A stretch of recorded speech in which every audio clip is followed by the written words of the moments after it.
a sweet and beloved senior. Margaret liked being out. She liked being around people. She was very friendly, very outgoing. Is viciously murdered in her own home. Oh my Lord, it's her. And I pretty much lost it. I actually thought I was going to get sick. To be snuffed out in such a way is just horrific. Police uncover a trail of suspects. How would he know that information unless he was in the crime scene? Having people know how she was found and even what she was wearing is very suspicious. It just wasn't adding up. He was not being honest and something else was going on. Before a disturbing discovery. He was just photographing her in her own home. Points to a deranged killer nobody saw coming. I don't think anyone in law enforcement could have had any inkling of the outcome of this case. This is sick. This is not a normal murder. This wasn't a horror movie. This was actually happening.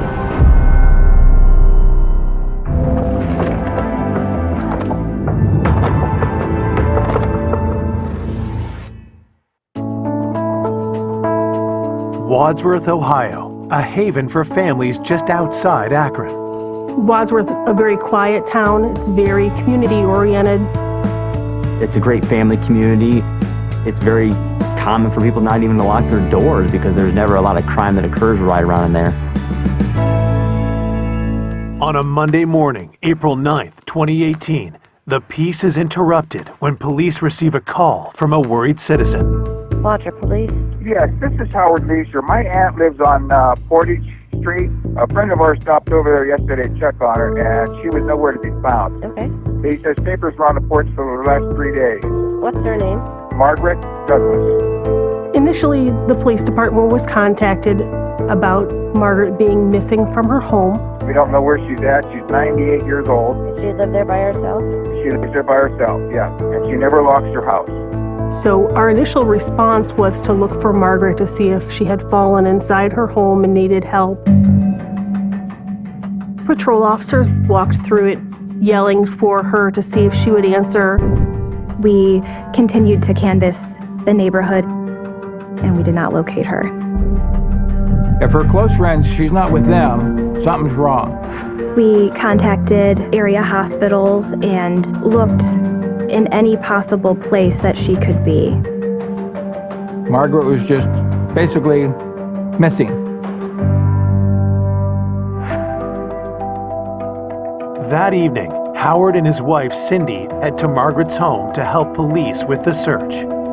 They asked if we could come down and meet them at the house. Howard and Cindy started to look for some items common for Margaret to have taken with her when she left. There were specific shoes that she would wear. They were looking for a little red wallet that she carried her money and her credit cards in when she left the home. So Howard went to look in that front closet.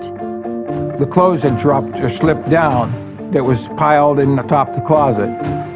He said, "Oh, I found her shoe." He tried to pull the shoe out. And I touched it, and it felt cold and clammy.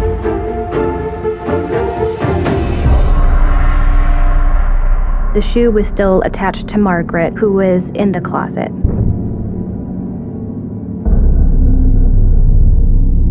And I thought, oh my Lord, it's her. And I pretty much lost it. Something I'll never forget. I'm sorry. But to find her like that. It was a terrible shock, especially for her nephew Howard, and I just remember the look on his face. I actually thought I was going to get sick. I think we were just so appalled and shocked that someone would kill her. What motive could there be to kill a 98-year-old woman? What could she have done to anybody that would have resulted in that? Margaret's home is declared a crime scene, and homicide detectives arrive. Margaret was positioned with her head down in the corner and her backside kind of up in the air. Her underpants were torn inside the closet there. Her nightgown was all unsnapped, and her bra was pulled up. I immediately thought that there was a sexual element to the crime. There was a lot of trauma to Margaret's neck region, somebody was able to strangle her, and my assumption was manually due to the lack of any ligature marks. Looking at the condition of Margaret's body, rigor had came and gone. You could look at the different lividity and the pulling of the blood inside the body to see it appeared she had been there for a few days. As the forensics team gathers DNA and fingerprints, detectives search the house for further evidence. Her wallet was not located, so that gave us an indication that maybe this was a burglary and they had made off with just the wallet. Margaret didn't always lock her doors, so we weren't surprised when we didn't find forced entry into her home. Investigators find their first clue outside the home. I observed a plastic food service glove on the back side of the house and collected the glove just in case that it was involved. There was not a lot of physical evidence at the crime scene. Besides the glove, the missing wallet was something, but nothing that would direct us in a certain way. Who would attack and kill a 98-year-old woman in her own home? As they set out for answers, detectives turn to Howard and Cindy to learn more about Margaret. The best thing to do is to get to know your victim as best you can.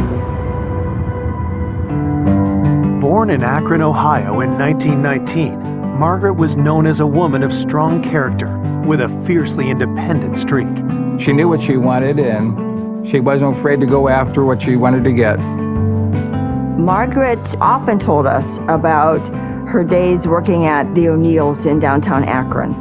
She liked being out, she liked being around people. She was very friendly, very outgoing. Margaret had very strong opinions, and she was certainly not afraid to tell you what her opinion was. She was a pretty independent woman, let's put it that way. After World War II, Margaret married the love of her life, Army veteran Donald Douglas. If I saw Margaret, I saw Donald, her husband. They were made for each other. They just complemented each other. The couple moved into the house that Margaret would live in for the rest of her life. I think Margaret might have lived in that neighborhood close to 70 years. It was Margaret and Donald's choice not to have any children, and they seemed extremely happy together. They liked to travel together. They went to ball games. They enjoyed going to the Indians game. When Donald passed away in the year 2000, Margaret chose to remain in her house, surrounded by friends and caring neighbors. Margaret was a pretty good friend with the neighbors, David and his wife. There was another neighbor across the street. Her name was Jan. They just sort of kept an eye on Margaret. She knew all the kids in the neighborhood. But as she got older, she's got more restricted to the house. And that's when me and my wife stepped in at that point and started taking her shopping and doing things for her as needed. Margaret loved the fact that she was 98 years old, and she wanted to be 100. She truly loved life.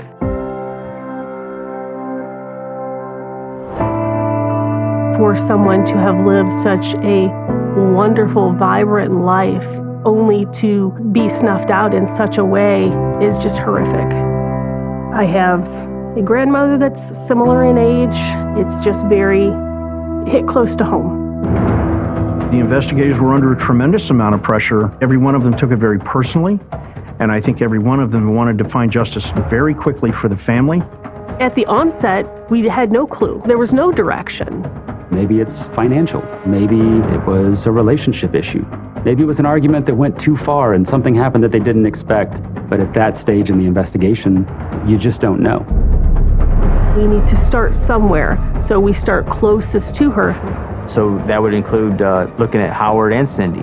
We definitely leave everyone on the list until we can exclusively rule them out and have that be a certainty and not just a feeling.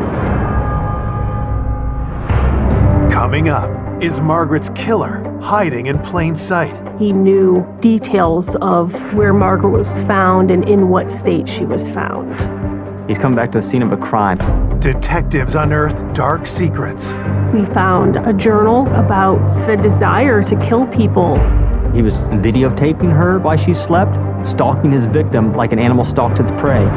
Leading to a killer no one saw coming. This is somebody that's ultimately going to be a serial killer if he's not caught.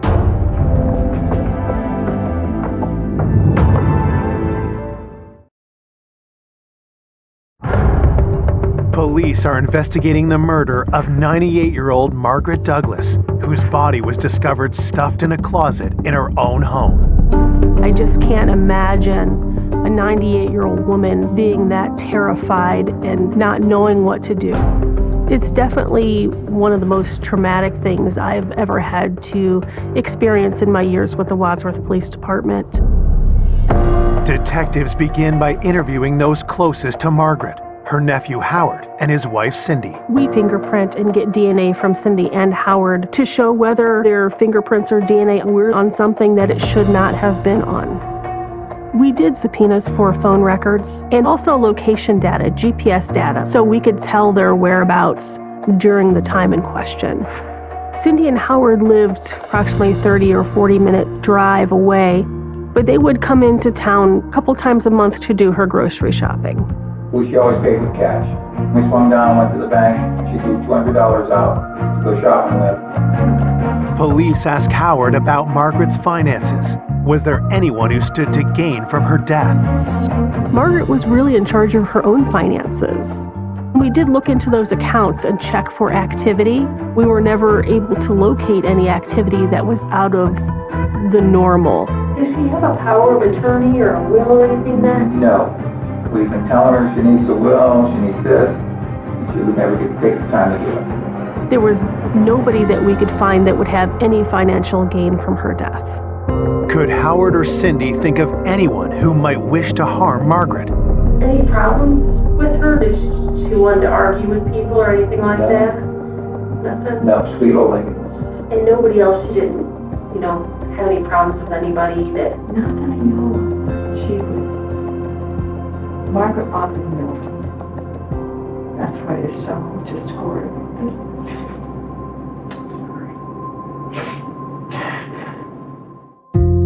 Detectives ask about others in close contact with Margaret. According to Howard and Cindy, the closest is Margaret's former neighbor, David Klinkenbeard. Cindy and Howard did keep in contact with David, who was Margaret's main caregiver. David would come and check on her a couple of times a week just to see if she was okay and if she needed anything. David has the most contact with her. Yeah, he'd go every week, take her trash out, and then he'd put the can back in the next day. So. After interviewing Howard and Cindy, detectives try to contact David, but he's not answering their calls. There was some concern not being able to reach David, and that was troubling. We didn't have any other suspects. It made us wonder what was going on. As detectives try to track David down, patrol officers continue to canvass Margaret's neighbors for information. During the canvass, we did learn that there had been some vehicles in the neighborhood that had been rifled through, and small items were taken out, like change and things like that. Is this somebody that was up by Margaret's house and found a crime of opportunity because it's somebody that they can maybe figure out lives alone? As the canvass continues, officers notice someone watching the activity around Margaret's house. I noticed a man outside smoking a cigarette, so I went out to make contact with him. This person ended up being David Klinkenbeard. He said that he used to live next door to Margaret. He kind of wanted to know what was going on. He said he was essentially canvassing the neighborhood looking for anything that was suspicious. David did strike me as odd at first. It was concerning to me that he was standing out there trying to determine what exactly we had found. As David continues to talk, police grow increasingly suspicious. He was kind of making comments about information that seemed strange that he would know about. He knew details of where Margaret was found and in what state she was found. Having people know how she was found and even what she was wearing is very suspicious. You don't know where someone has gotten their information. Were they there? Were they involved in the murder? With a growing list of questions about David, officers approach Margaret's neighbors for answers. One of the neighbors had mentioned how they had seen David driving through the neighborhood, but didn't stop, just kind of drove through. So they thought that was kind of strange. Maybe he's come back to the scene of a crime, whether he's driving back by because he knows what he did and he's having remorse, or maybe trying to get back inside there to get her body out of there and get rid of it, or to look to see if he left anything behind. David told some of the neighbors that his fingerprints would be all over the house and he would have to get his fingerprints taken, which is not something that people usually say or think. The next day, David's appearance in local news coverage of the murder raises further alarm bells. I turned on the news and there he is on TV, talking to the reporters, putting himself out there. Was this a guilty man's ploy to hide in plain sight? That seemed out of sorts to us. Generally, when people are grieving a loss, their instinct is not to cooperate with the media, but David seemed very willing to speak with them. All of these things added together are possible indicators of someone who is purposely trying to insert themselves in the investigation because they're involved in this investigation. Could David have possibly been involved in Margaret's murder? At that point, we had some questions about his actions and his knowledge of how Margaret was found. He definitely became a main point of interest.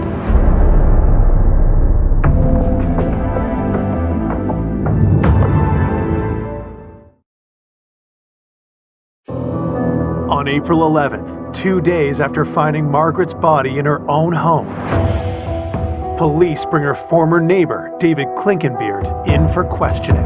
David told us that he last saw Margaret when he was helping her with her trash can on Wednesday. You didn't come by on Thursday or Friday, not till Sunday? No, not till Sunday. On Sunday, he had gone over to the house and he didn't locate her.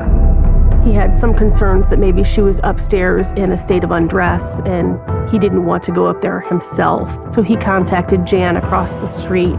And that's when you had Jan come over in case she was upstairs and not decent. Yeah. Jan went up there, she wasn't up there, and then we looked in the closets up there. Okay, your friend's missing. That'd be the last thing in your mind, whether they're dressed or not. You would go and look for them throughout the entire house, not go get somebody else. As the interview continues, David's answers only raise further suspicion. She likes to look nice, and she was a pretty woman. Yeah. When she was younger, she was a redhead. Oh. Yeah. And she was really, back then, she was really kind of like, not thin then, but, I was surprised how good she looked back then. Some of the comments that he made about Margaret, in particular her physical appearance when she was younger, she had just been murdered, and here he is describing her figure and her body type in an interview.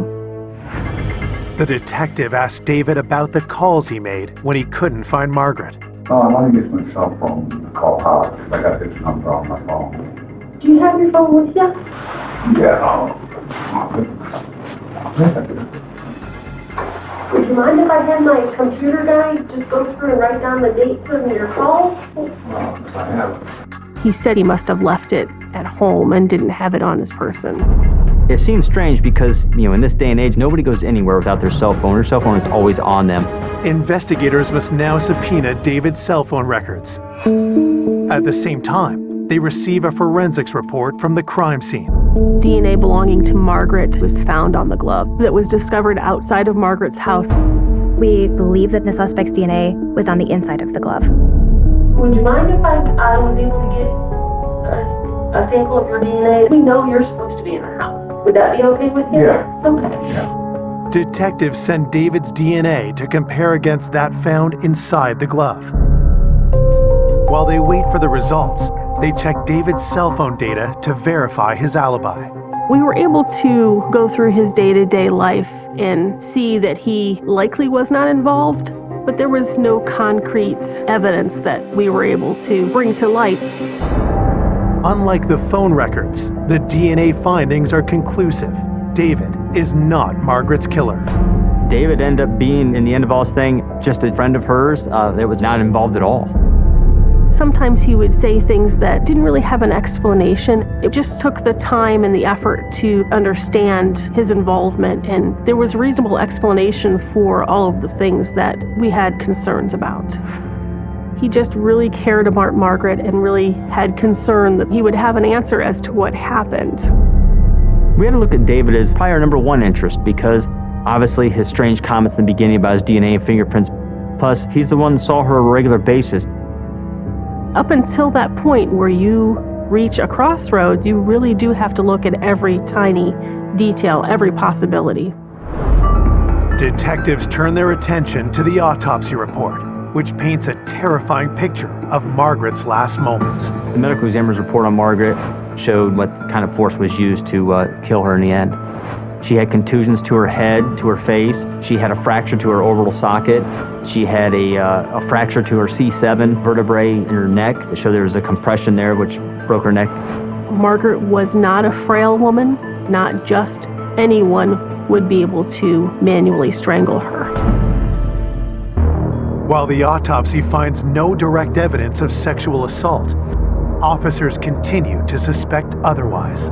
Why would her underwear be ripped off of her? They weren't like pulled off, they were torn. There were other bodily fluids that were mixed in with the swabs from Margaret's body. The fact that someone took Margaret in such a horrific manner was a very difficult thing to handle.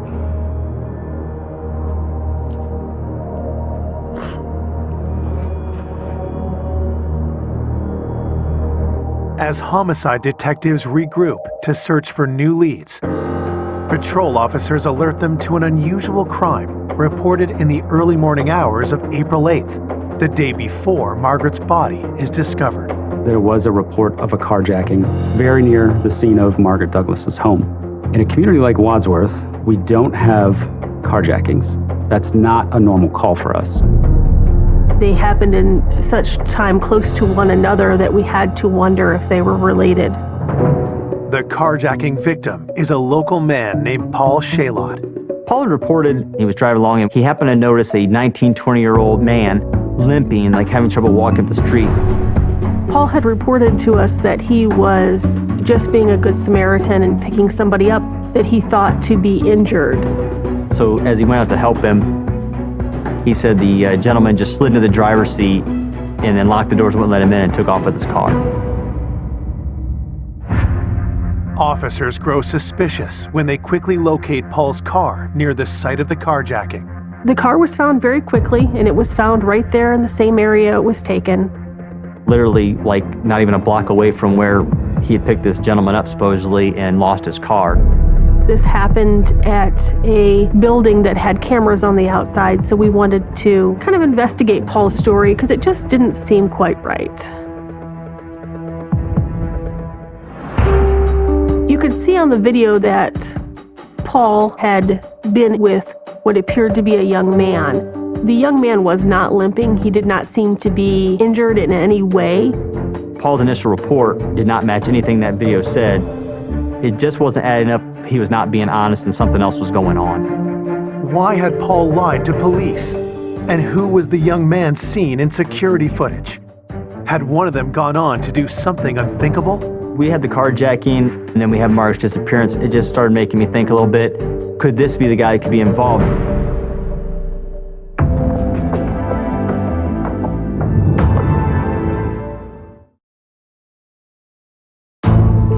Police investigating the murder of 98-year-old Margaret Douglas have a potential new lead after learning of an alleged carjacking in her quiet neighborhood. Somebody that's willing to perpetrate a crime such as a carjacking makes you really wonder, is this related to a murder that's just happened a couple blocks away? But when security video proves the victim, Paul Shalott, has lied to police, detectives demand answers. When I interviewed Paul to get the whole story, he was very nervous, and then he finally started telling us the truth about how he came to be in that area and what really happened. He was on an app trying to meet somebody, and he did come across somebody. He said he worked for a church, and he didn't want them to find out that he's using a site to try to meet up with young men. He didn't want to admit it right away, but they started getting involved sexually in the car. The male subject he picked up, I guess, started getting upset that things weren't going his way. The young man that he met up with just kind of snapped and took the car, not what Paul had expected when he met this person online. With Paul finally being honest, detectives change course and ask if he knows anything about the murder of Margaret Douglas. He was aware of what had happened and that she was a victim of a homicide. But Paul did not know Margaret at all. He had no ties to her, and real no ties even in that neighborhood. He was just there basically to meet up with somebody that night. Then I started thinking, well, now we need to know who was driving that car, who carjacked him. Paul was asked for the account information for the app that he used to meet this person on. He said he couldn't remember the email he used or the password he used to get in there. Paul was embarrassed about what he had let happen and the fact that he was involved with a young man. He had deleted everything from his phone that was relative to that. We weren't able to recover any of that information. So we had no way of proving or figuring out who it was that he may have met up with that night. After hitting another dead lead, frustrated investigators know that public fear is only growing. There was definitely some fear. There were people that would normally stroll down the street, walk their dogs, let their kids play outside unsupervised, and things like that weren't happening after Margaret's discovery. And the emotions for everybody were really high and heightened. They're all locking their doors now, and they're really watching for everything. So it was definitely a shock to all of them. With the community on edge, Margaret's family continues to struggle with their loss. The hardest part going through all this is the time-consuming and the worrying and waiting for the outcome. And you're not sure what's going to happen. That was hard. You know, none of us are patient. And we all want to know what happened here, why someone would do this. The reason you're doing what you're doing is for the victim. You want somebody to be held responsible for what they've done. Believing that the carjacker may be a serial criminal, police take a closer look at the petty crimes reported around Margaret's neighborhood. The crimes all took place in just a few block area. Is there somebody in this neighborhood that's committing a whole bunch of crimes for some reason, because we weren't seeing those crimes spreading out throughout the city like we typically would? You have to wonder if the person who's committing these petty crimes has escalated to commit something more horrific. On the night of April 13th, 4 days after the discovery of Margaret's body, police received several calls about two young men. We had received a lot of different calls where people had seen two male subjects running around, creating mischief, doing things at the park, doing things at the church, and in cars. A couple of young males were taking some type of device that had wheels on the bottom and hanging out in one of the parking lots. That same night, police respond to a call that changes everything. It was reported to us that there had been a break-in to a trailer that was at a construction site. When officers investigate, they get a huge break. Someone had left their cell phone behind at the trailer. Does the phone belong to the person responsible for the neighborhood crime spree, including Margaret's murder? Investigators used forensic software to unlock the phone. The phone came back to a subject that we had been known in our area for different car break-ins and little thefts from cars that happened in our city, and especially over in that area. He was identified by one of our officers as Zach Thronson.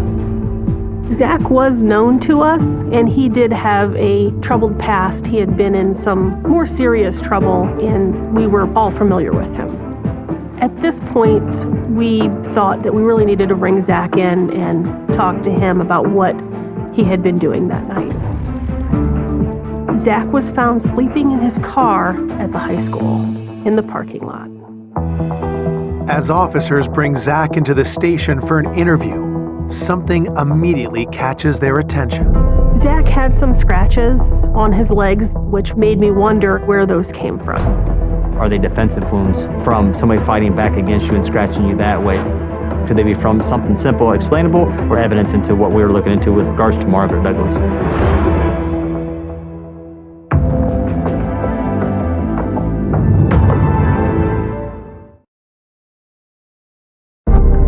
Police investigating the murder of Margaret Douglas have connected local teen Zach Thronson to a spate of crimes near her home. With the carjacking, we know there was supposed to be a young male. Now we have Zach running around, committing these little crimes, all within the same area around the same time frame.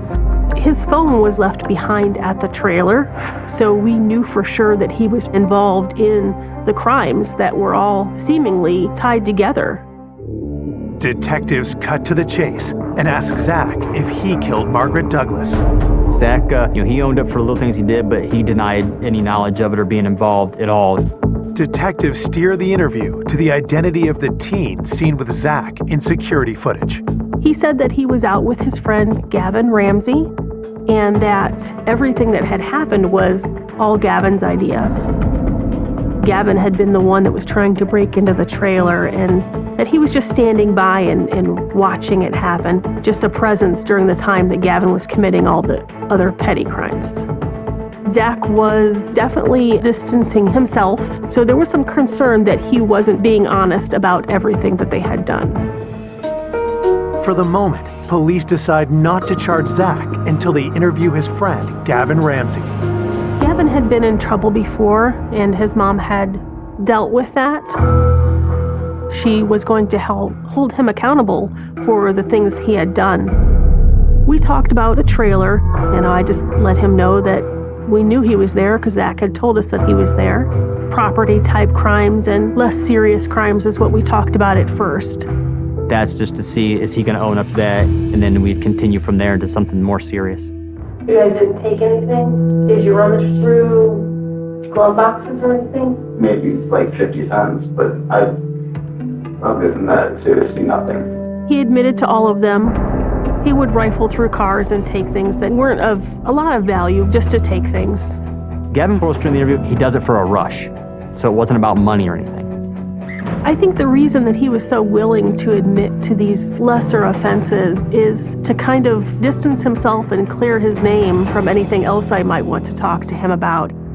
Now, detectives turn their questions to more serious crimes. We had a carjacking. Oh my God. And the suspect is a young white male with a nice complexion and blue eyes. Is that you? Gavin's demeanor changed substantially when I started to ask him about the carjacking. It's upset me so much. Is there something else you need to tell us? You've already gotten yourself in trouble, so. I know, and I don't know what to say. Before answering further questions, Gavin asks to speak with the detective alone. Honestly, can you two actually be for a second? What's that? Can you two actually? So I didn't talk to her. Yeah. Sure. So when his mom stepped out, the carjacking, it was me, I'm gonna be honest about it, but the way that he explained it, that guy, that's not right. He openly admitted that he was the one who did the carjacking, but he didn't really want to talk about the sexual part of what happened in there. You guys didn't talk about what kind of sex you were going to have, or? No, I didn't. I don't know, it's not something I'm interested in, just the act of him getting the payback, I guess, I don't know, that's, like, it's karma, really. Like, if you're gonna do that, then I'm gonna rob you. Gavin denies that he was truly interested in meeting up with Paul for any reason other than to catfish him or to teach him a lesson. This is a kid that's admitting to going around breaking into cars, and it's not for theft, it's for a rush, so we know he's after the adrenaline. What else could he have possibly done? With Gavin admitting to the carjacking, the interview turns to questions about Margaret Douglas. I specifically asked him if he had murdered Margaret, and he denied it. There was no reason that we would find your DNA inside her house, because we swabbed the hell out of that house. You shouldn't. I mean, if you've never been in there, then obviously you wouldn't. But, I mean, you name it. We swabbed it, we took it. I'm sure you know we were there all night. Yeah. He was hiding something. There was more to be said. I didn't feel that this avenue had been exhausted with him. This was something that we probably needed to revisit, maybe from another direction. For now, detectives allow Gavin to leave with his mother. At this point, we have nothing other than the petty crimes, which are handled through juvenile court, so we wouldn't actually take him into custody to hold him. But they have one request for Gavin's mother. I let her know that we had concerns and that I would like to look at his phone. I was expecting to find information about how maybe Gavin was victimized. Instead, what officers find on Gavin's phone changes everything. Officer Cooper discovered Google-type searches, murder in Wadsworth, Margaret Douglas investigation, Wadsworth PD reports on homicide investigation. Then, detectives find something they never would have imagined. There were actually photos and videos of Margaret Douglas.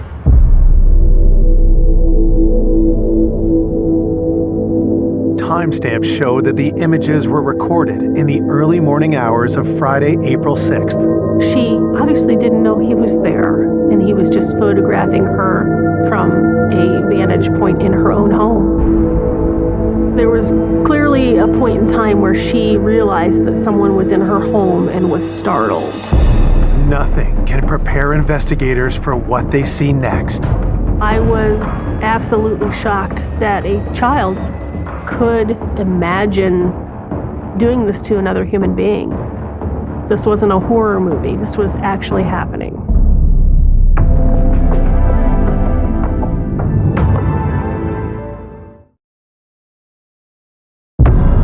Detectives investigating the murder of 98-year-old Margaret Douglas have found disturbing evidence on a phone belonging to 17-year-old Gavin Ramsey. The first thought in my mind was, he knows we're going to discover this. And I could just imagine him fleeing. Police moved quickly to take Gavin into custody. Once we picked him up, I briefly told his mom that we had discovered evidence on his phone and that we were going to take him back to the police department.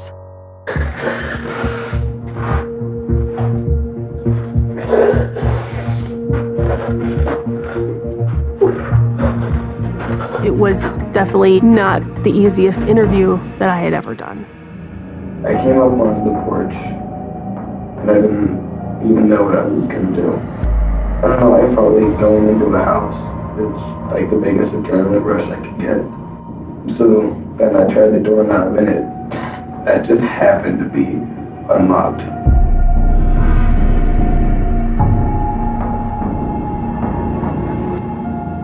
He was videotaping her while she slept, stalking his victim like an animal stalks its prey. So how long do you think you were in the house before you woke her up? I don't know, probably like 10, 15 minutes. You could see in some of the photos the obvious horror on her face as to what was happening. And then from the time you woke her up to the time you ended up on top of her, choking her, how long did that whole part take? That was probably like 5 minutes. He had used both hands to squeeze her neck and push her neck back against the floor, strangling her. He said that once he realized the gravity of what he was doing, it was too late, that she was already gone.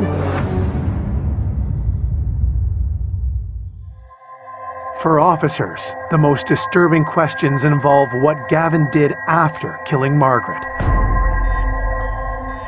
When I saw him, it was just like, this is sick. This is not a normal murder.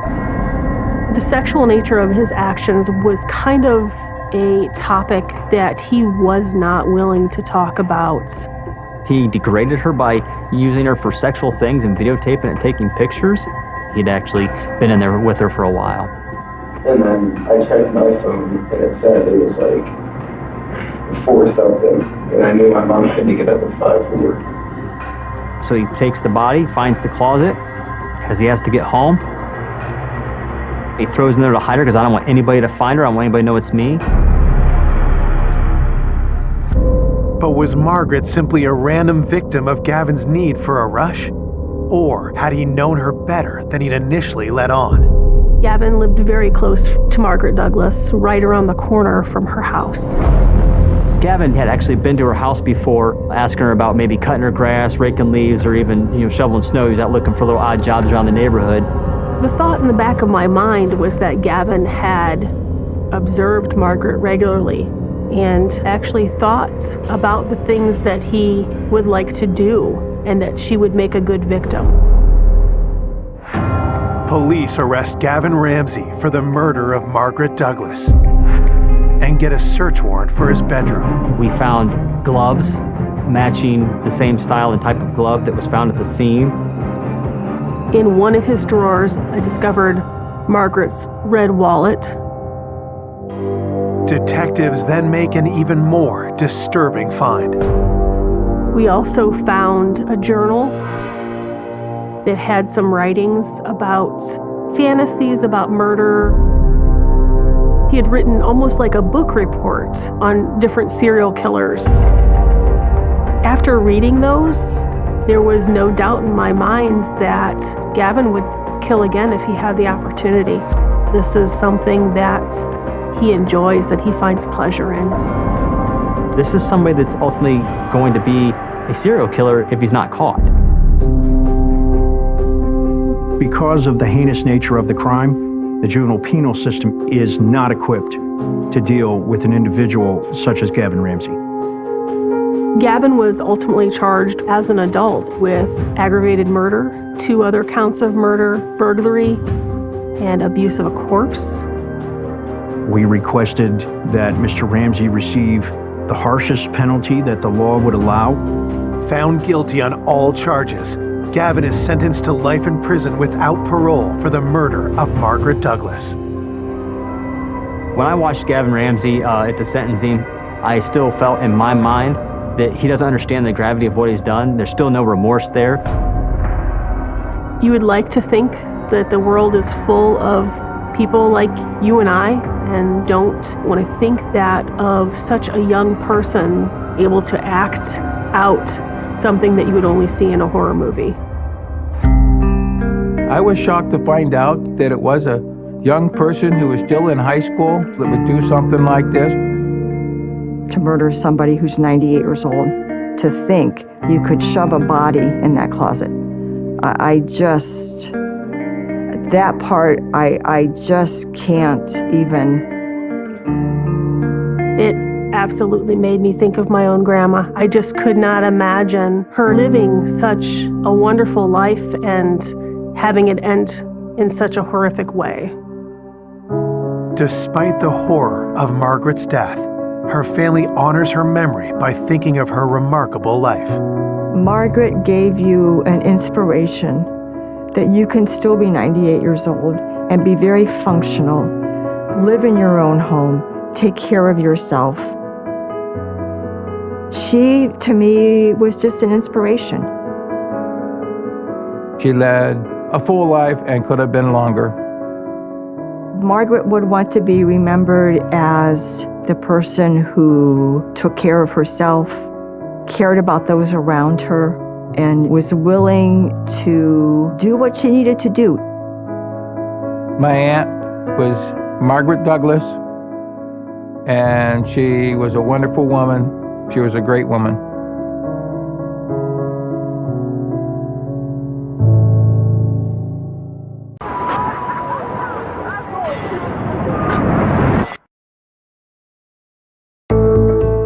A selfless and caring mother of 3. She always thought about other people. She was just a bright light shining. Viciously murdered in her own home. Her bedroom was incredibly blood-soaked, unlike I'd ever seen before. There was anger involved in this crime. I remember just screaming. Investigators are sent down a rabbit hole of suspects. She didn't like him, she didn't trust him. It raised a red flag that there might be some sort of affair going on. She was jealous of her life, of what she had. There was clearly bad blood between them. Every lead appears to turn into a dead end. It just stalled. That was disheartening. Until a surprising witness comes forward. It was unbelievable. It was the break we were looking for. Exposing a killer no one saw coming. I was pretty shocked. I just remember being sick to my stomach.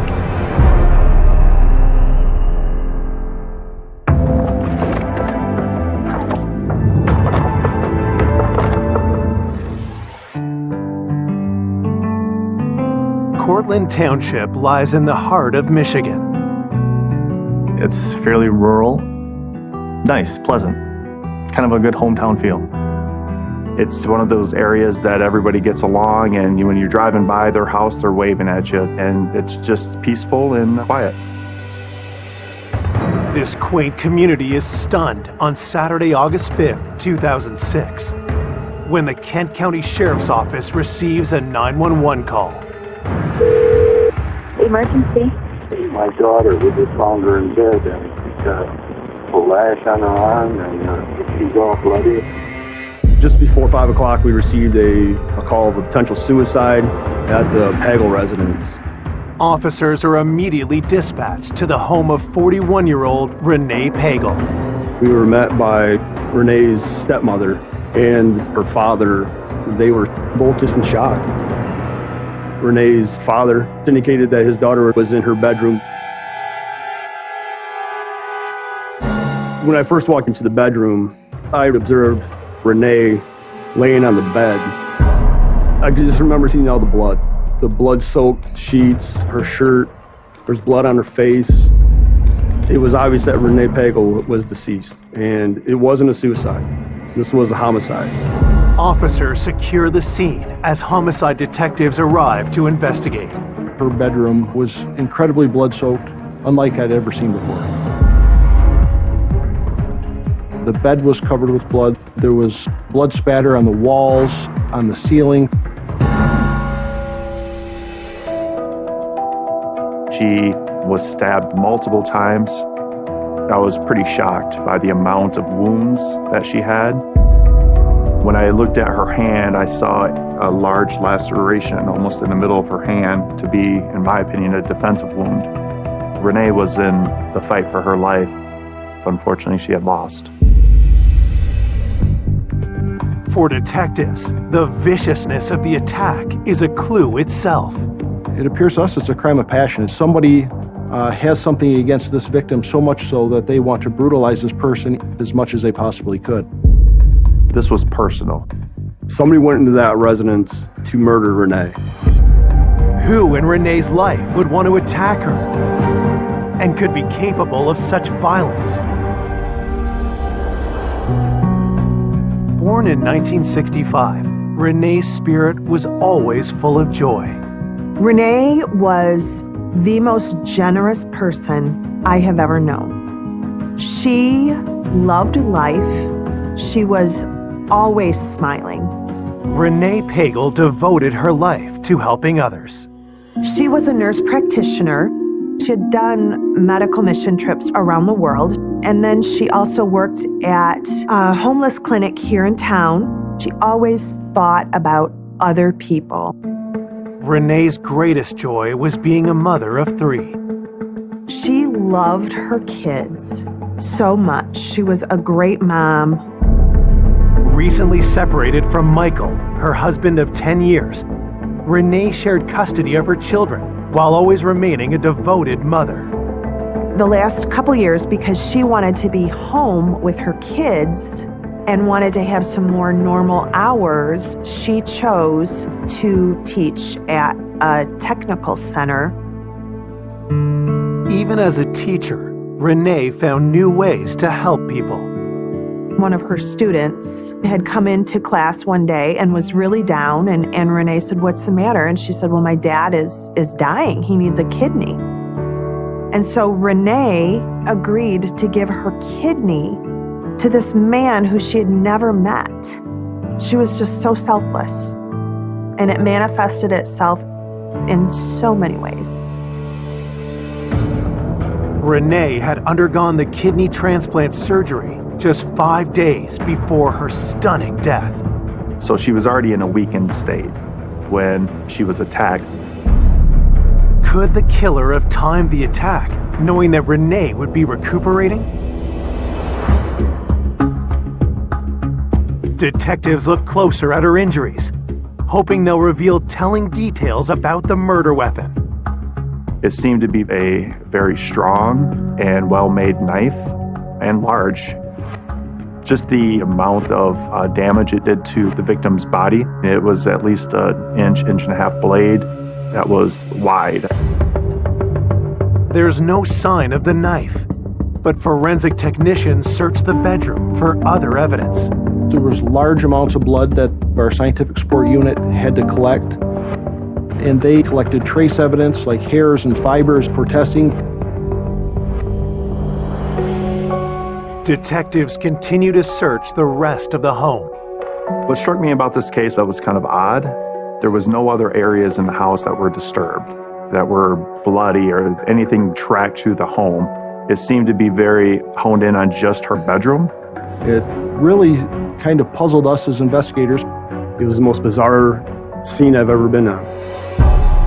This person, in my opinion, had to know that they had to cover their tracks, and I think it was planned, and they thought this out ahead of time. As forensics continue their work, detectives speak with Renee's parents. Her father, obviously, he was extremely upset.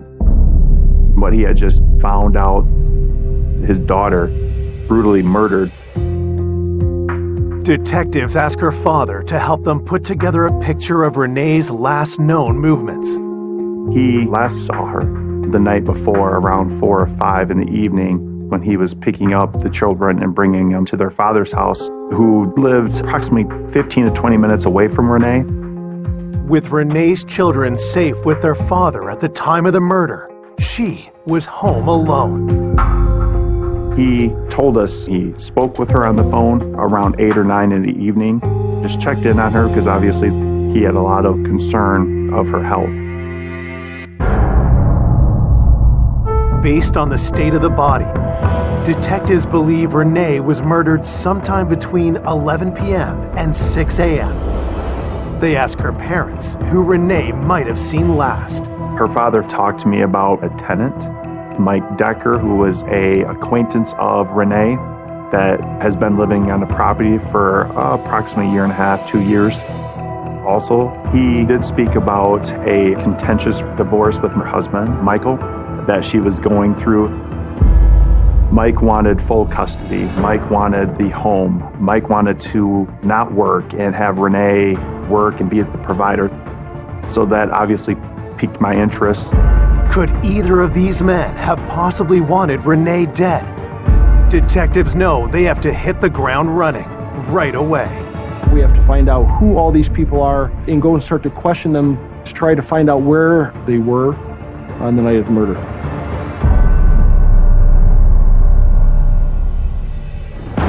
Coming up, investigators uncover an ominous obsession. There was a lot of writings about his hatred for Renee. Alarming secrets. The ceiling had a hidden compartment. Renee told me how betrayed she felt. She was extremely upset. She was very hurt by this.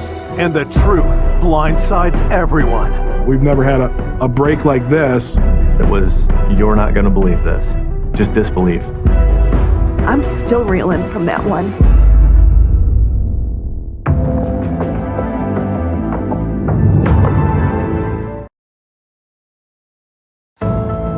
Detectives in a small Michigan town are investigating the vicious murder of 41-year-old mother of 3, Renee Pagel.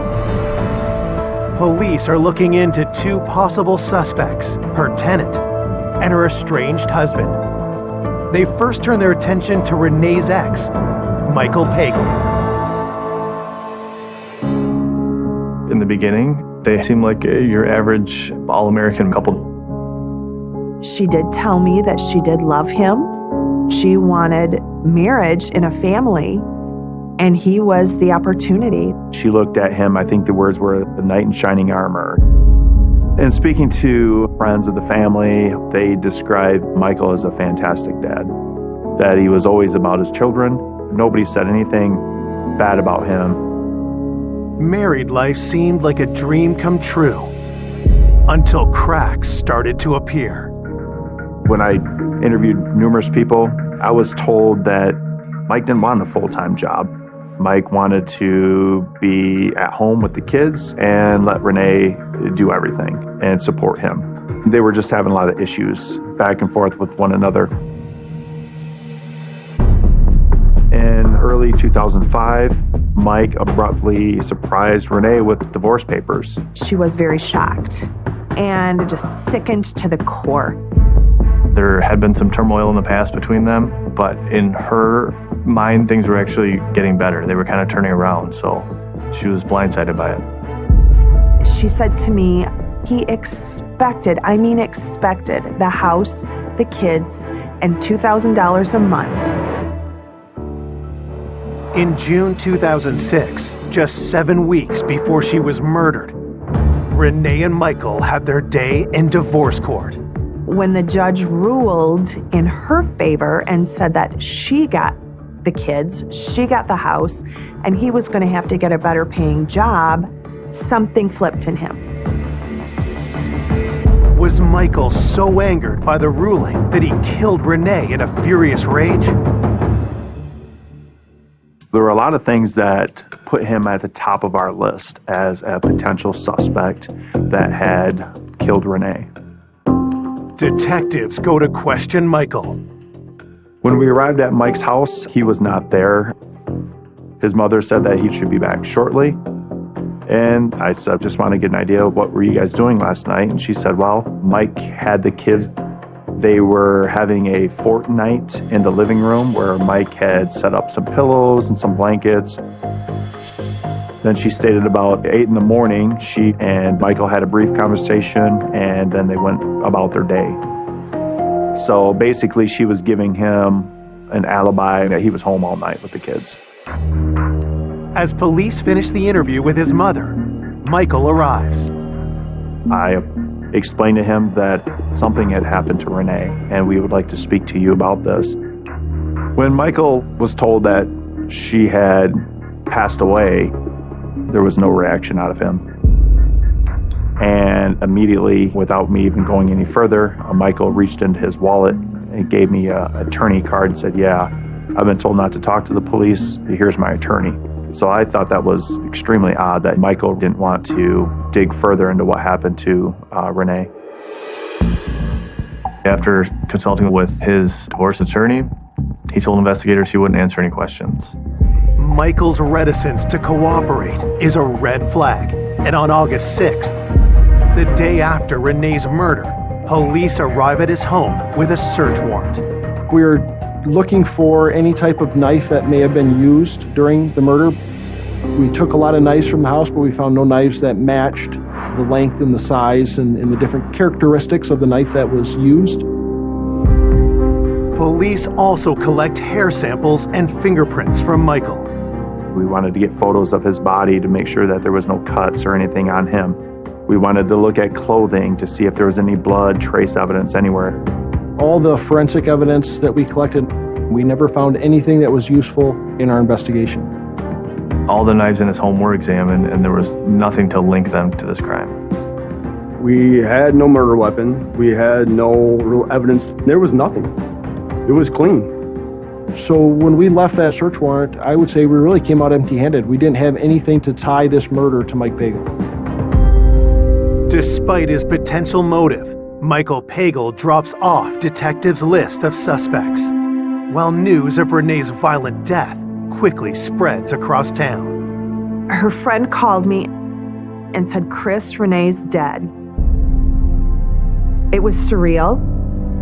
I remember curling up in a fetal position and just screaming.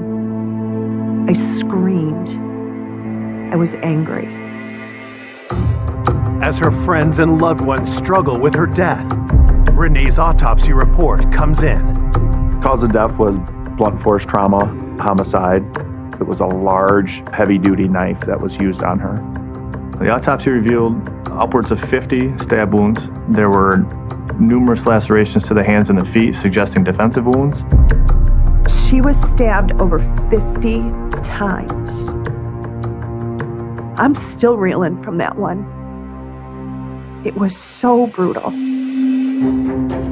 Detectives continue their investigation, and now focus their attention on Renee's tenant, Mike Decker.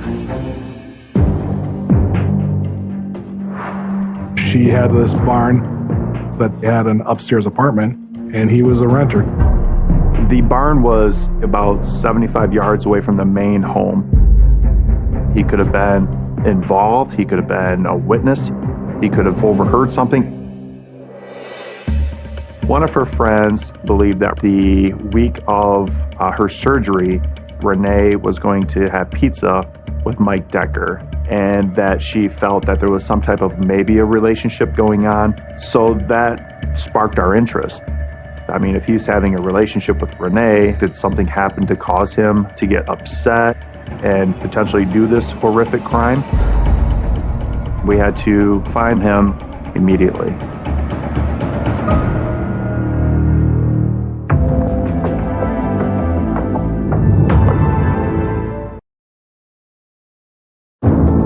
Two days into the investigation of Renee Pagel's murder, detectives have a possible suspect. Her tenant, Mike Decker, who's rumored to be romantically involved with Renee. Detectives interview Mike at his apartment on Renee's property. At first I kind of thought loner, 30-year-old gentleman, unemployed, living above a barn. I thought that was kind of odd. When we were speaking to Mr. Decker, we asked him if he's having a relationship with Renee, romantic or whatnot. Mike said that the relationship is more of a friendship or a kindness thing, no romantic involvement. He denied having any dinner with Renee over the past week. He stated that it was actually a month or two before he suggested that they go out for pizza just as friends, but Renee had turned that down because she was busy. Police ask Mike Decker where he was on the night of the murder.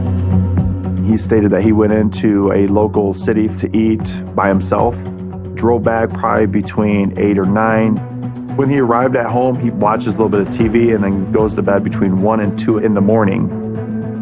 Detectives ask him if he heard anything that night, especially after what they had found at the crime scene. We did locate a tire track and a footwear impression in Renee's driveway. He denied hearing anything from Renee's house. Mike tells police he didn't notice anything unusual the next morning either. He woke up in the morning around 9 or 10 and then went to meet with his family to go see a bike race. Part of the problem with Mike Decker's alibi, even though he was cooperative through this process, he was on the property when this murder happened. With no one to corroborate his alibi, police get a warrant to search Mike's apartment. We seized his pipe from his sink because we wanted to see if there was any blood or trace evidence in there, and then we found a couple of large knives. The evidence is rushed to the crime lab for analysis. The knives and the pipe forensically did not show anything. There were no signs of blood. We found no knives that matched the type of knife that was used. But still, Mike cannot be ruled out. A week after the homicide, detectives interview him again, this time at the sheriff's office. He showed no issues of concern of us looking at him as a potential suspect, from gathering any type of physical evidence from him. We even offered him a polygraph, and Mr. Decker submitted to that also and passed without any deceit. With nothing tying Mike Decker to the crime, investigators let him go. Searching for any further clues about Renee, detectives reach out to her parents once again, and in turn, get a lead on a new suspect, Renee's own sister, Michelle. Renee's father stated that the relationship between Renee and Michelle was strained. He mentioned that Michelle was jealous of Renee's life, of what she had. She wanted a successful career, a family, a home, all of those things. Renee and Michelle's problems went beyond sibling rivalry. During the divorce, Renee's attorney was able to subpoena the phone records of Michael Pagel. So he turned those over to Renee. When she examined phone records, she learned that Mike and Michelle were talking frequently. So she was extremely upset. She was very hurt by this.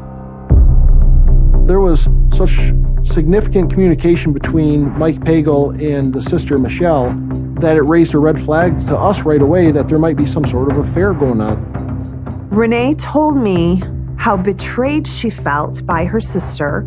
She really struggled with that.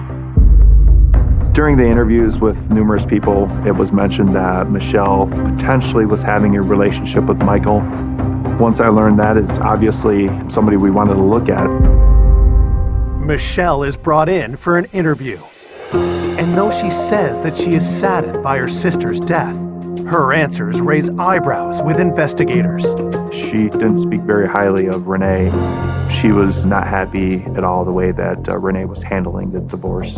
Michelle clearly took Mike's side in it and kind of put her sister in the bad light. She felt that Mike was a good father, and it was her sister that was really trying to take advantage of him. We did ask her if she was in a relationship or had a relationship with Michael, and she completely denied it. Detectives asked Michelle where she was the night of the murder. She said she was working into the evening, and that evening she was home with her roommate. Basically, she was stating that she was home the evening of the murder. Michelle did take a polygraph, and she was found to be truthful and did not appear to have any involvement in the homicide. With Michelle all but ruled out, investigators discovered that she isn't the only family member Renee had issues with. When I spoke with Renee's parents, it was mentioned that Michael, her soon-to-be ex-husband, had a brother. The brother was Charles Pagel. They called him Bo. And they said that he was very strange, very odd. He and Renee did not get along. Renee didn't like him. She didn't trust him. When detectives dig deeper, they uncover something troubling. We learned from a close friend of Renee that he had been married numerous times, and she believed that maybe Bo had murdered his last wife. Was Bo a killer? And had he now killed again? That obviously raised some red flags for us as investigators, and that's somebody we wanted to speak with very quickly.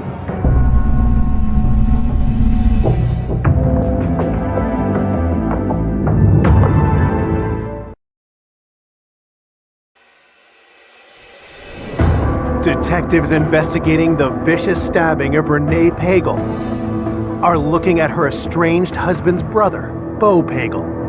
Bo was married 3 times in the past, and one of his ex-wives died under suspicious circumstances. One of Renee's friends gives a statement to police claiming that she believed Bo may have killed his ex-wife. Obviously, what really sent us his way was the potential murder of his last wife, so that had our attention. Detectives must determine if Bo could actually be a killer. They look deeper into his background. Bo was a loner, lived at home with his mom. We learned that he was on-the-road trucker, and he traveled all over the country. He would be gone days at a time. Investigators also look closer at Bo and Renee's fractured relationship. There was clearly bad blood between him and Renee, dating back years, going back to the wedding. We found out that Bo refused to be in the wedding. He was going to be the best man. He did not like her, thought she was not good for Mike, and he didn't approve of it whatsoever. He was outspoken to Michael about even marrying Renee. And I think the relationship between Bo and Mike was really more of an estranged relationship for the 10 years that Mike and Renee were married. But after Renee and Michael's separation, everything changed.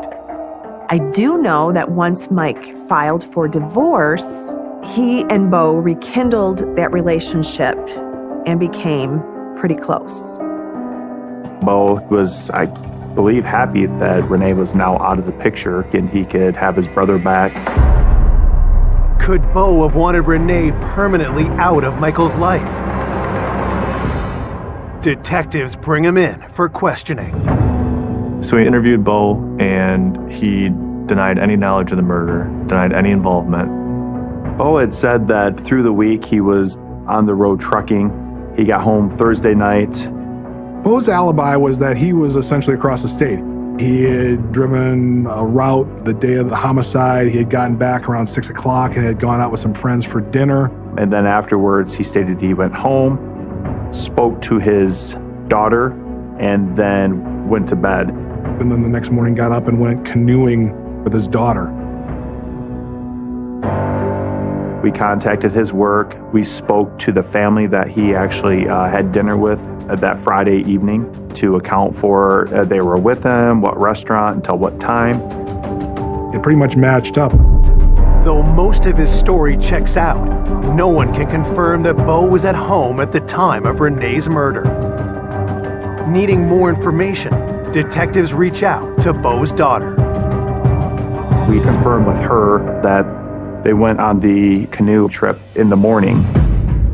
Bo's daughter also puts to rest any suspicion that Bo was responsible for her mother's death. She gave us details about her mother that we didn't know. She was a diabetic, she had some blood sugar problems, and she really didn't care for going to the doctor. So she didn't seek the medical help that she needed, and that ultimately is what resulted in her death. She did not suspect Bo of doing anything. Though Bo's alibi isn't ironclad, there is nothing concrete to link him to Renee's murder, and he is released. It's been 6 weeks since the homicide, and the investigation has ground to a halt. The reason that we were stuck is because there was no physical evidence that would help tie any one person to this crime. We looked at every person. The estranged husband, his brother Bo, Renee's sister, and Renee's tenant, and there was nothing to link them to this crime. Police continue investigating for many months, but with no fresh leads, the case goes cold. It just stalled. There was a point where I felt that we would never have a conclusion in this case. It was just sad that we couldn't bring closure to Renee and to her family. As the months went by, I was just like, what is going on? Once the months turns into years, that was disheartening. For 13 years, there are no new developments in the case. But through it all, Renee's best friend never gives up hope. We created a website in the year 2007, and it was a really therapeutic way for people to come and grieve and share stories. And that website was very effective in getting the word out about Renee's murder, doing whatever it took to find justice for Renee. In a stunning turn of events, on November 18th, 2019, Chris Crandall receives a surprising message on social media. Mike's brother, Bo, sent me a friend request. And of course, I was very startled. And it was just after that I got a message from Bo. All of a sudden, after all these years, Bo wanted to talk.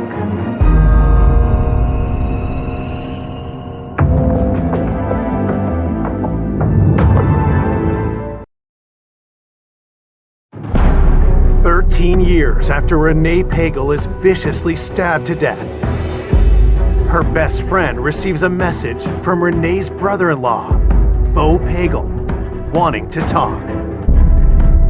And of course, I called the police and let them know that Bo had contacted me.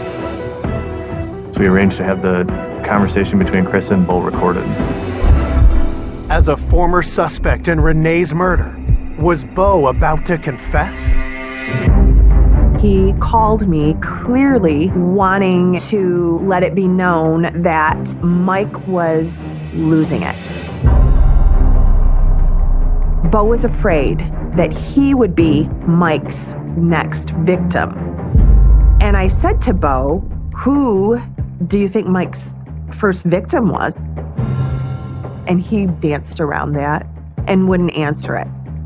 And Bo said, I believe Mike will kill me. And it was then that I was entertaining the idea that Mike was not so innocent.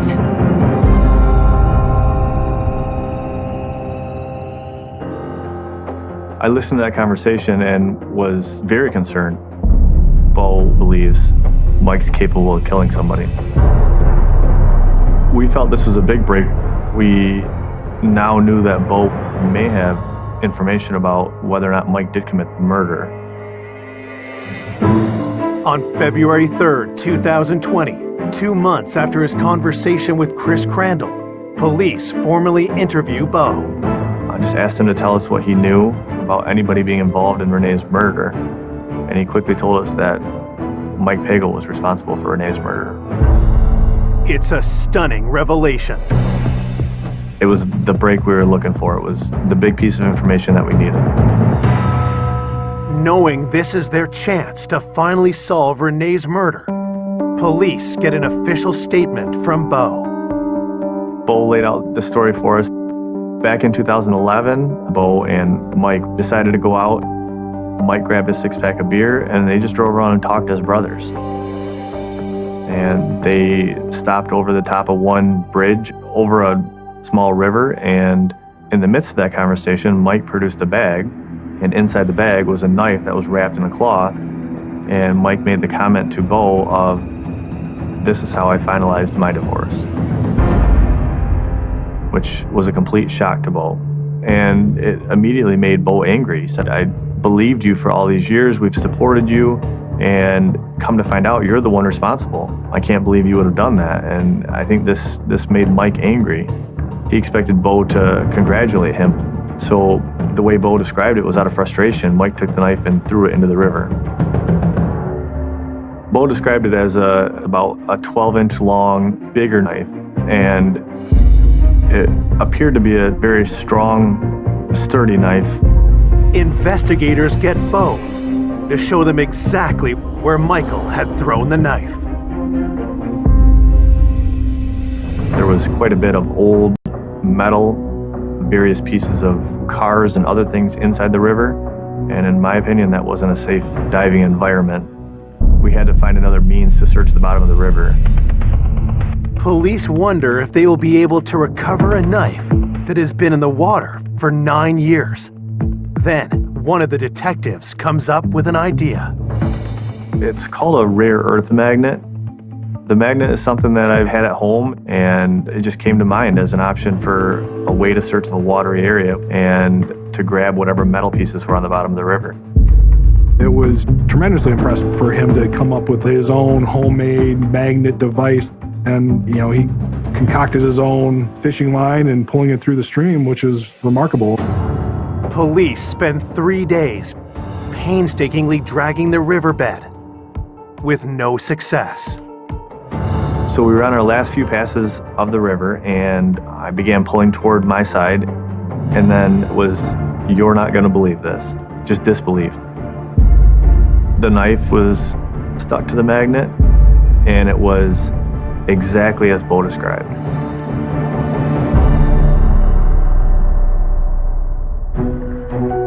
It was late in the day, I want to say 3 or 4 o'clock, and he got the phone call. He got the knife. I'm like, "No, are you kidding me?" He got the knife. No. And this is the magnet and the knife exactly as we found it. It was awesome. It was everything you could hope for when you're investigating a case, to get that piece of evidence that you know you need, that you really weren't sure if it was going to be there, but there it is. Police now need to confirm if the knife found matches the knife used in Renee Pagel's murder. We brought it down to the medical examiner's office. They viewed it and instantly said, absolutely. It's consistent with the injuries that are on Renee's body. We were very confident we had the murder weapon. Unbelievable. We've never had a break like this. We got the needle in the haystack by finding the knife, and now we had a murder weapon that backed up what a witness said. It allowed us to validate Bo's statement that that knife was thrown in that water by Mike Pagel. On February 6, 2020, 13 years after Renee's death, Michael Pagel is officially charged with her murder. So this case was going to hinge a lot on the testimony of Bo, but it's still circumstantial evidence. And is the jury going to believe him or not? In the midst of that, the defense attorneys asked if we would consider a plea offer. When someone asks for a plea, it usually means that they're willing to tell the truth. And in this case, that was one of the conditions, is we wanted to hear the truth as part of the plea agreement. The prosecution agrees to a plea deal of second-degree murder and a minimum of 25 years in prison. We wanted to get a term of years to make sure he was old enough that he would never harm anyone again. On May 20th, 2020, 55-year-old Michael Pagel agrees to plead guilty to second-degree murder, avoiding a trial by jury. But at his plea hearing, Michael suddenly turns the case on its head. It was unbelievable. And I just remember being sick to my stomach.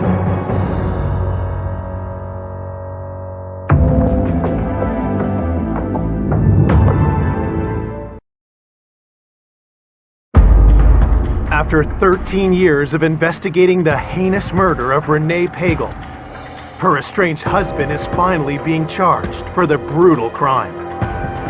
But at his plea hearing, Michael makes an admission that takes everyone by surprise. I cleared my brother, Charles Pagel, to kill Renee Pagel. Charles Pagel murdered Renee Pagel.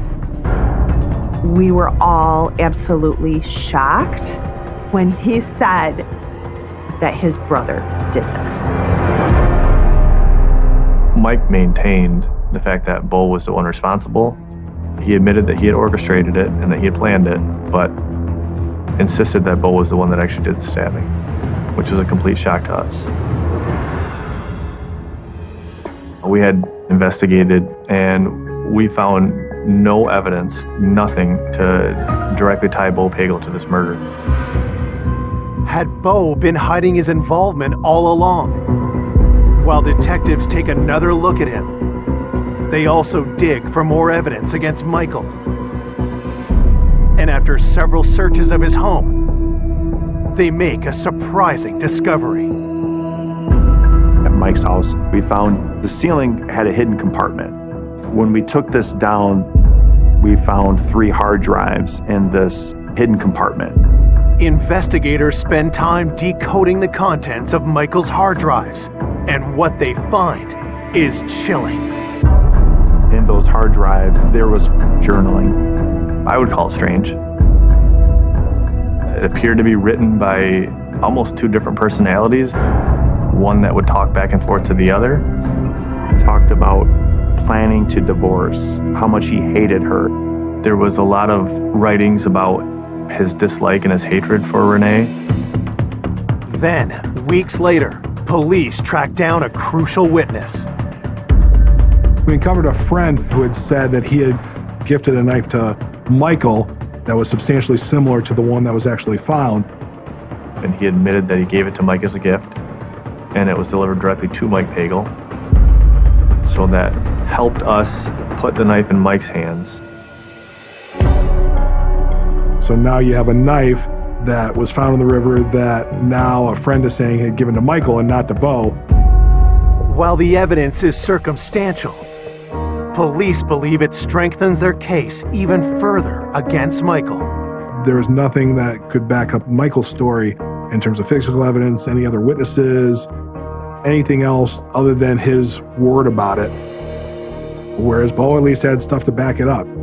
His alibi backed up, and the physical evidence that he provided backed it up. So there's just absolutely nothing that shows that Bo did this. This was Michael Pagel. This was all him that committed this murder that night. Investigators conclude what likely happened on the night of Renee's murder. When the children were sleeping, He snuck out of his house and he went over to Renee's. It's pretty well known that she donated a kidney. Obviously, she wasn't strong at this point. She was asleep in bed, and he walked in with that knife and brutally stabbed her.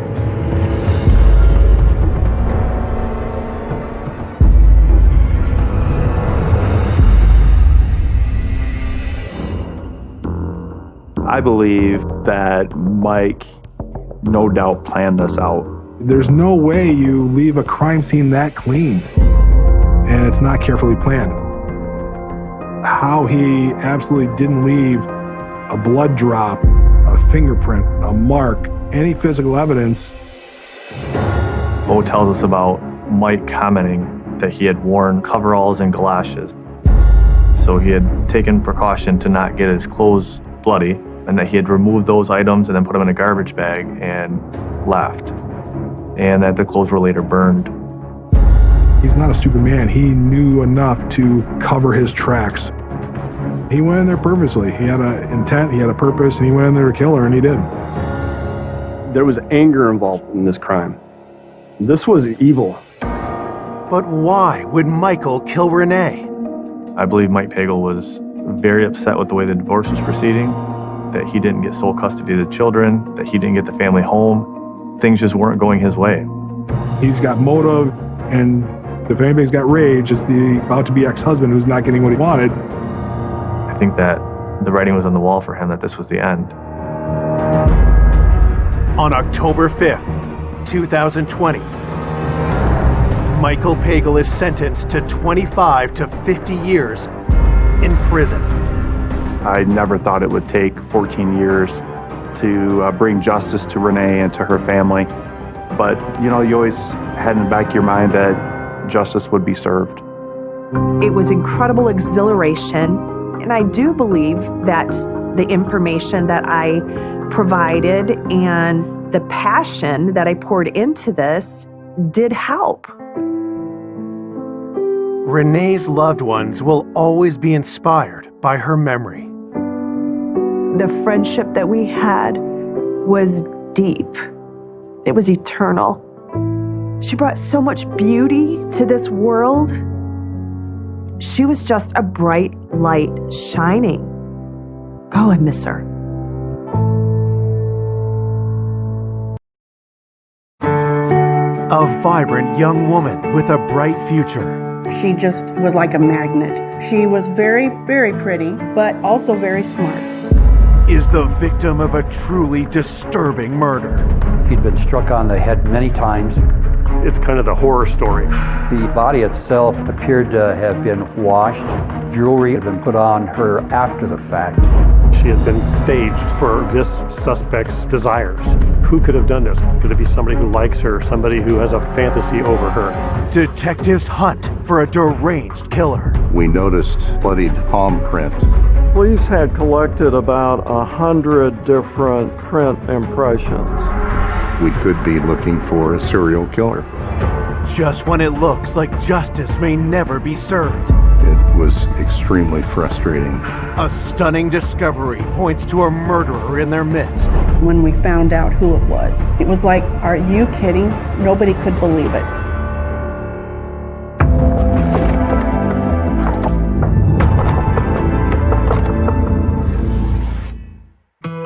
Less than an hour outside Los Angeles, Irvine, California is a peaceful community with a coastal vibe. Irvine is very, very pretty. It is pretty much the hub of Orange County. The ocean's only 10 minutes away, and this is where everybody wanted to be. Irvine has always been considered to be a very safe city and has not been known for violence. On May 14th, 1979, Irvine's sense of safety is shattered when a man calls 911 to say he can't get a hold of his 22-year-old girlfriend, Savannah Anderson. Earlier that day, her boyfriend went over to her residence to meet her at about 6 o'clock. He couldn't get any response at the door. He went back home for a while, couldn't get a hold of her still. He called the police department about 7:25 p.m. It was a welfare check. Her boyfriend indicated that she had not been feeling well, and so there was a concern that it could be a health issue. When the officer arrived, he met her boyfriend, Bill Mills, and another man, Ken Bergenson, who identified himself as her boss. They explained they'd both come to the apartment to try to find out if she was okay because nobody'd been able to get a hold of her that day. I was very fortunate to work with Savannah. Savannah was always prompt, and she didn't come that day. All day long, it was like trying to get a hold of her, no answers. By the end of the day, we were very concerned something might have happened because that wasn't like her. The officer found the apartment was in fact locked up tight. There was no key available from the apartment office. The officer found out that a bedroom window nearby was unlocked from the inside. He was able to open that bedroom window. When the officer made entry, he was able to see a woman with a lot of blood around her, lying in bed, towels wrapped around her face and head. She was cold to the touch. Both Savannah's boyfriend and boss are taken to the station for questioning, while homicide investigators are called to the scene. When I walked in, it appeared to me that there was a struggle, a fight, and it was very clear that she was attacked on the bed, and she laid on the bed for some time due to the amount of blood that had pooled in that area. A lot of blood splattering against the back of the wall and the headboard. She also had towels over her face. After the towels were taken off, her face was found out to be beaten very severely, excessively. The towels were significant. It tells you that the killer may have known her and didn't want to look at what they've done. It appeared that the body of the victim had been beaten with something hard. She had multiple defensive marks on her arms, her hands, nail marks around the neck area, which would indicate that she also had a ligature that had been placed around her neck. The legs were slightly raised as if some sexual activity may have occurred there. Perhaps she was the victim of a sexual assault. The degree of violence to Savannah's body was unusual. Did somebody do it because they were angry at her? If they were angry at her, is that because they knew her, they loved her, they hated her? Based on the state of the body, police believe Savannah was likely killed in the early hours of the morning. Looking closer, several details strike investigators as highly unusual. Savannah had some jewelry on her. There was a necklace around her neck, and the clasp was at the front.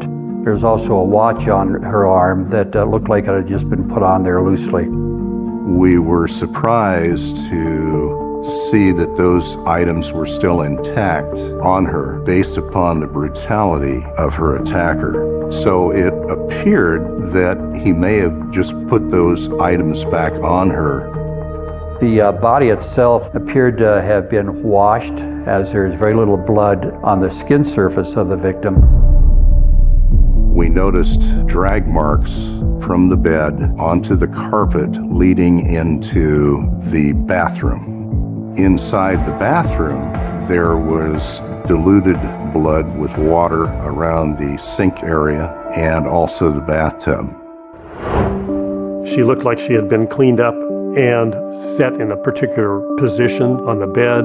It was staged for this suspect's desires. And I think that was important to get an idea of what this type of person was willing to do to Savannah's body, put things on her, put clothes on her, whatever. It was very unusual for any type of murder, in my opinion. It looks like somebody wanted to make it look like she was fine and nothing was wrong.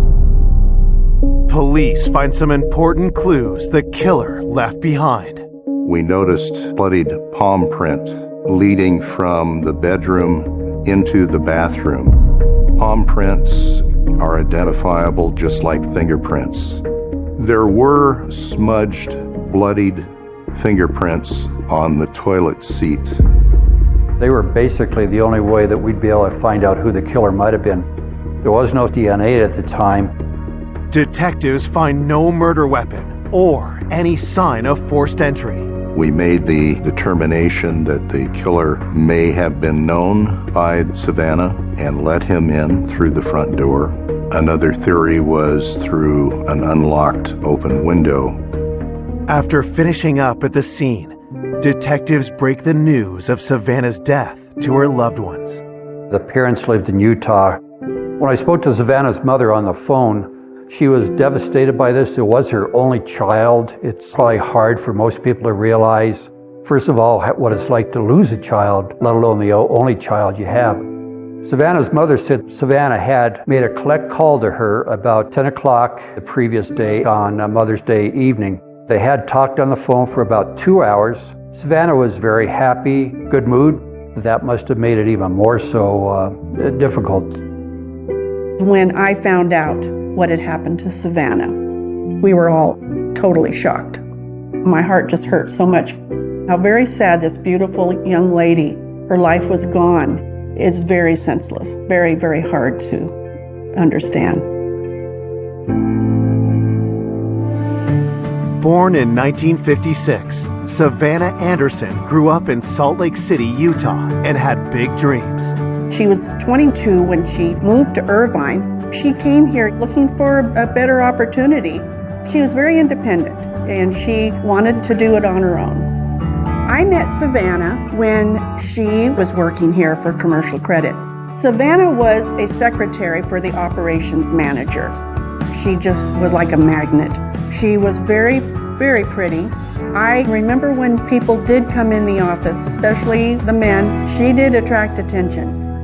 Savannah was flattered, but she did have a boyfriend, Bill Mills, whom she met 3 months after moving to California. She was more of a private person into herself as far as not one to just open up and tell everybody what she was doing. She was definitely on the shy side. When I found out what had happened to Savannah, I felt angry and just crushed and so hurt. My first thought was just how tragic this was. I just can't imagine. It's kind of the horror story. Who could have done this? Could it be somebody close to her, somebody who knows her, somebody who likes her, somebody who has a fantasy over her? When you have a brutal killing like Savannah's case, detectives immediately looked for the people that are close to her boyfriend. The fact that Bill, the boyfriend, was the one that called the police, is he innocently calling the police here because he doesn't know that something had happened to her? Or is he the one who may have done it, so he contacted the police to say, gee, something might be wrong, with the hopes that the police will go ahead and discover the crime and then say, well, it can't be the boyfriend because he called us here. Could it be almost a way out to try to point the finger away from you? It's just something you have to look into. Coming up, police question the grieving boyfriend to see if he has something to hide. His attorney advised him not to take a polygraph. And detectives uncover more suspects. Why is he here now at this time? That was suspicious. Somebody was lying. Another crime turns the investigation on its head. This individual was responsible for 5 murders. Perhaps she was the victim of this killer. And the perpetrator's identity leaves everyone in shock. It was absolutely devastating when we found out who it was.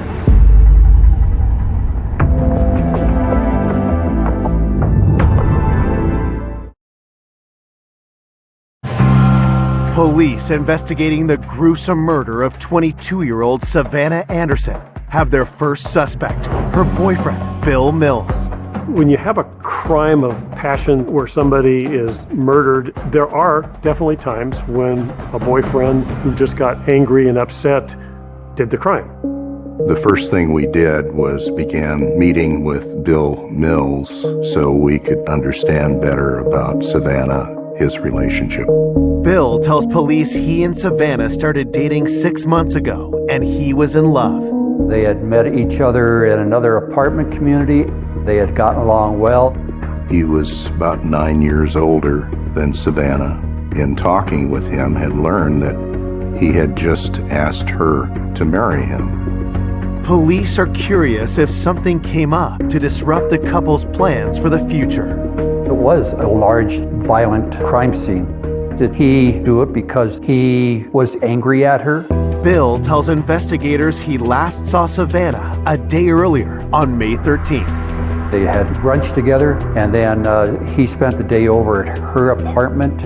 During the interview with Bill Mills, we found out that Savannah and he did have sex that day. So that would be important later on in case there was semen found inside of her.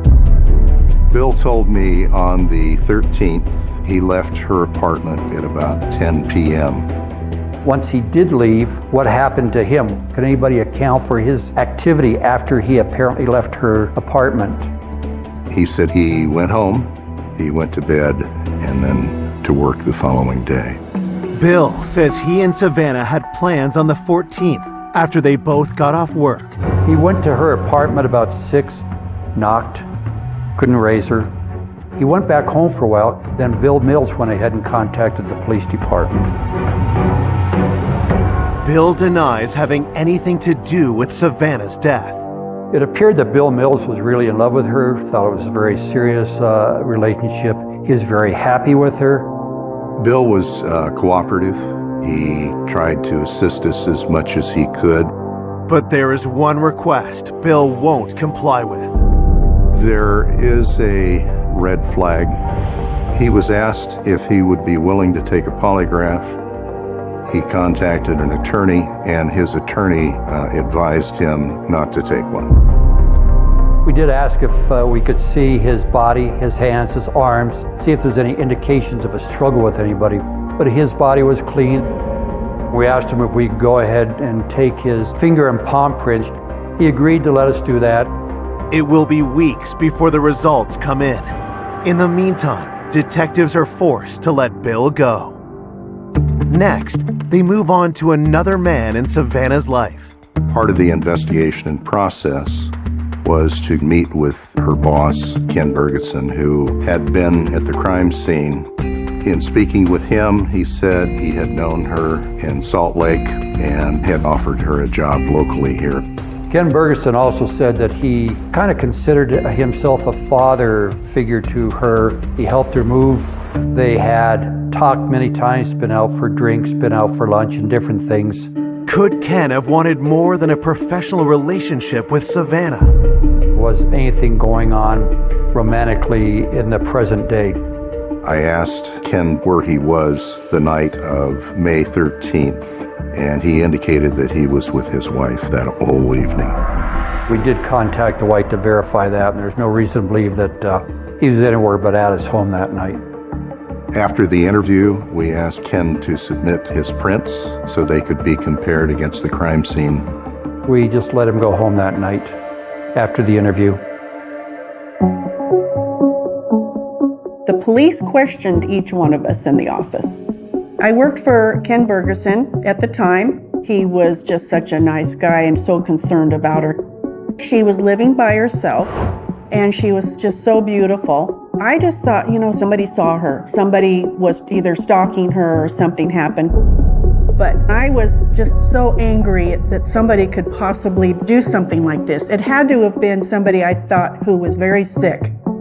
There was nothing really that drew anyone's attention to any issues that Savannah had at work, and nothing came of it. Police canvassed the apartment complex the next day, searching for witnesses. We didn't find anyone that said that they'd heard any struggle or screams to corroborate when that attack may have occurred. There were 2 security guards that were assigned to the complex. It was a multi-unit under construction. So after I got the names of the security personnel who worked that night, which was about a week after we originally responded out there, I talked to the security guard first who worked the midnight to 6:30 shift. His name was Chuck Doyle. According to Doyle, security was hired to ensure the residents were safe and to overlook any construction sites and that sort of thing for theft. Chuck tells investigators on a usual shift he would drive through the complex and also patrol by foot. I asked him how he found out about the murder of the woman, and he said he found out through the company. I asked him if he knew the lady who lived there, showed him 2 pictures, and he picked out the picture of Savannah Anderson.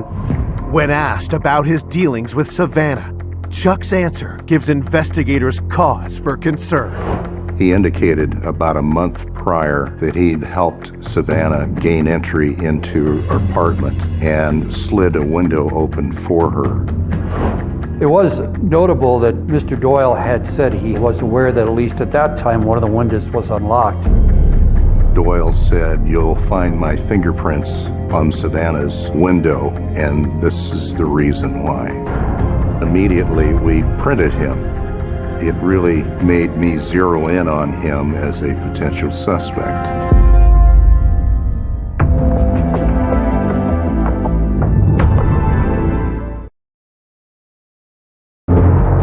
A week after Savannah Anderson was found bludgeoned to death in her bed, security guard Chuck Doyle has drawn suspicion after admitting that his fingerprints are likely on her unlocked window.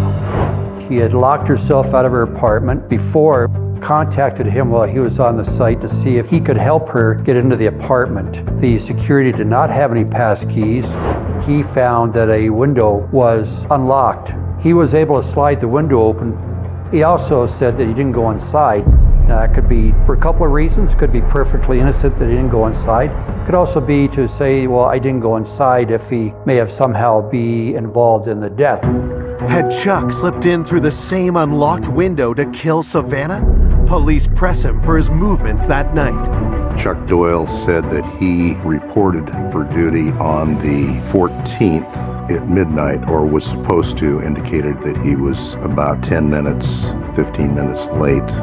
He was supposed to replace a security guard named Bob Sellers. He drove by Savannah's and saw her talking on the phone. He thought maybe that was around 12:15 or so, 12:20, but was not certain. He went and parked next to Bob Sellers' car. About 12:30, he estimated, Sellers approached. He got daily reports from Sellers, and then Sellers went ahead and got in his car and drove off. When detectives ask what happened next, Chuck's answer raises even more suspicion. He said he drove around a while, went back to the carport, and went to sleep, which would seem very odd. He thought he probably nodded off for a while. Doyle says that he was awoken by a car door slam. It was Sellers who had returned and invited him to breakfast. Doyle says it was maybe 1 or 2 in the morning. They went to breakfast at Spire's restaurant, a 24-hour cafe. The cafe is just 10 minutes from the complex. Doyle said that he was dropped off by Sellers at about 2:30 in the morning. Chuck says the rest of his shift was uneventful, and he clocked out at 6:30 a.m. There's just something really unusual about the sequence of events that's being described by Doyle. Investigators are left with more questions than answers. Did Savannah die on Chuck's watch? Or was he the one who killed her? Hoping for clarity and to corroborate Chuck's story, they turn to the other security guard, Robert Sellers. Robert Sellers enlisted into the Marine Corps at age 17. He's 22 now. He was assigned that day to work from about 4 in the afternoon, and he was supposed to get off at about midnight that night. I asked him if he knew who Savannah Anderson was. He said he had talked to both her and her boyfriend that evening. Sellers told me that he thought he saw Savannah around 10 p.m. on the phone. Robert confirms that Chuck was late for work, so he didn't leave the apartment complex until around 12:30 a.m. After leaving Doyle, he then went home, showered. As a U.S. Marine, he was supposed to go to a Marine base. At 6 o'clock in the morning, he decided it wasn't worth trying to go to sleep, so he thought, well, I'll just go out to breakfast with Doyle. So that's when he returned. Sellers told me that he came back to the complex about 3:30, which is an hour and a half or 2 hours after what Doyle recalled this happening.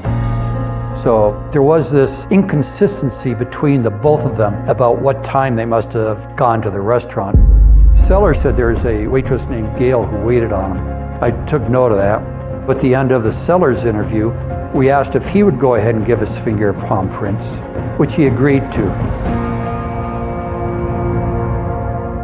Investigators hope the autopsy report can help them pinpoint Savannah's time of death. According to the coroner's report, Savannah Anderson died at approximately 2 a.m. on May 14th. The cause of death was strangulation. She'd been struck on the head many times, found multiple contusions on her face.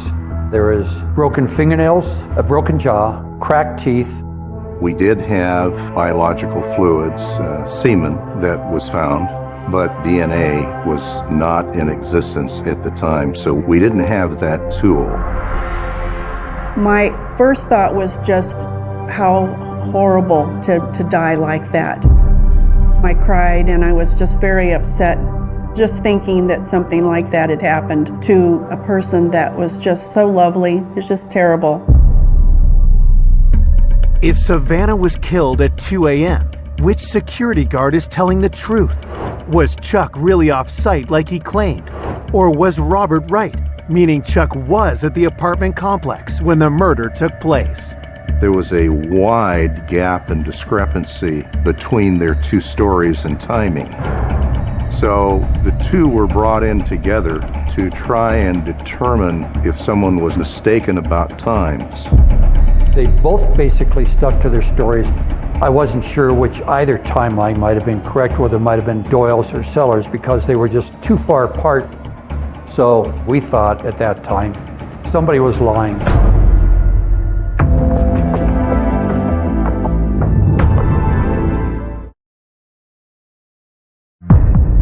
Detectives are investigating the disturbing murder of Savannah Anderson.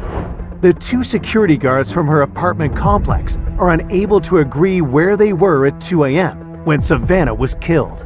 The timing is very sketchy between what Doyle says and what we learned from Sellers.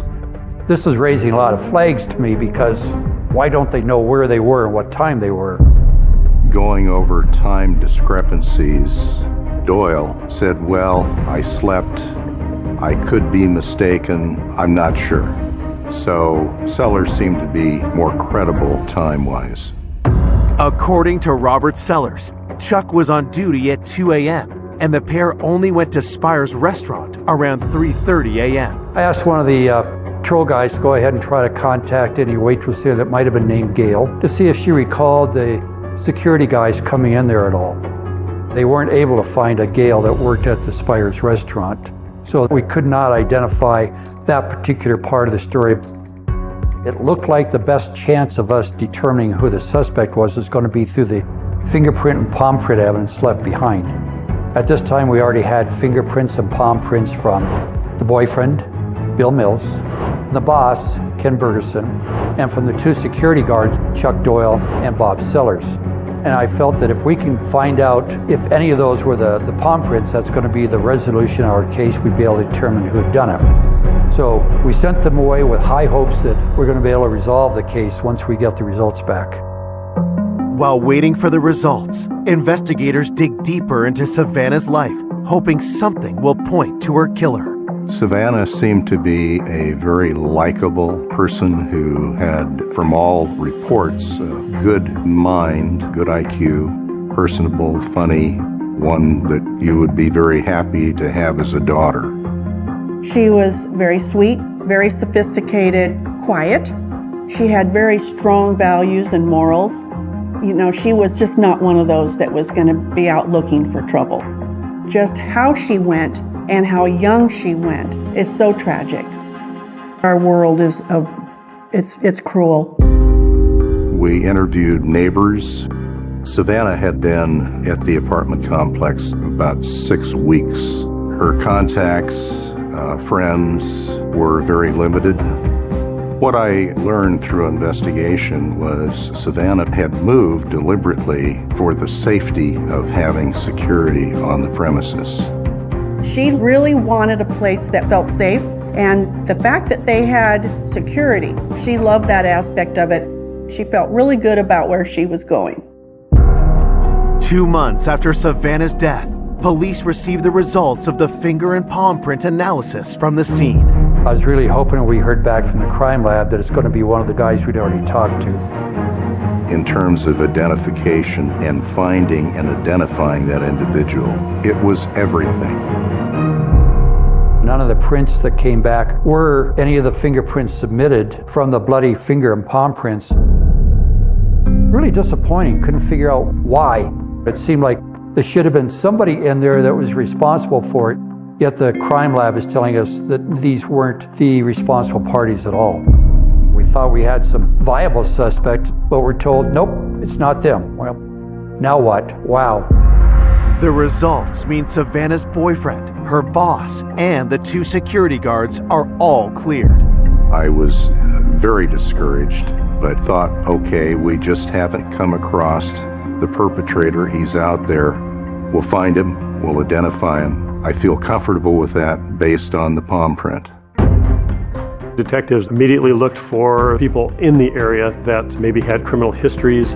They looked at people that had been arrested after that for similar type of break-in crimes. And if they had any suspicions whatsoever, they would get their palm print and their fingerprints, and they'd compare them to the crime scene prints and then rule them out if they didn't match. 3 months after the crime, police had collected about 100 different print impressions. The palm prints didn't match. It was extremely frustrating to work through this. With the case threatening to turn cold, detectives refused to quit and take the case in a chilling new direction. After going through potential suspects that were eliminated through the palm print, we began to examine that Savannah Anderson may be the victim of a serial killer known as the bedroom basher. This individual was responsible for 5 murders in the Orange County area at the time. With a population under 2 million people, the number of attacks in a matter of months is troubling, and the similarities striking. He would target young lone females between 17 and 35, ground floor apartments, open windows, open doors. Once inside, he would bludgeon, strangle, and sexually assault the females. So Savannah certainly fit that MO. And so we had to take a real strong look at perhaps she was the victim of this individual who had not been identified. We could be looking for a serial killer.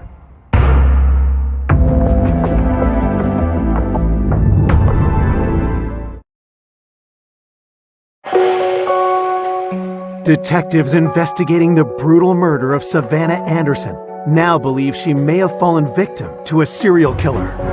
Bedroom basher went after females in homes or apartments in the Orange County area, raped them, in at least one case killed somebody by bludgeoning them, which is what happened to Savannah.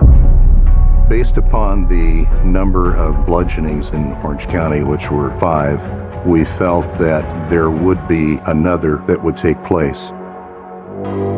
5 months after Savannah's murder, investigators' worst fears are confirmed when the serial killer strikes again.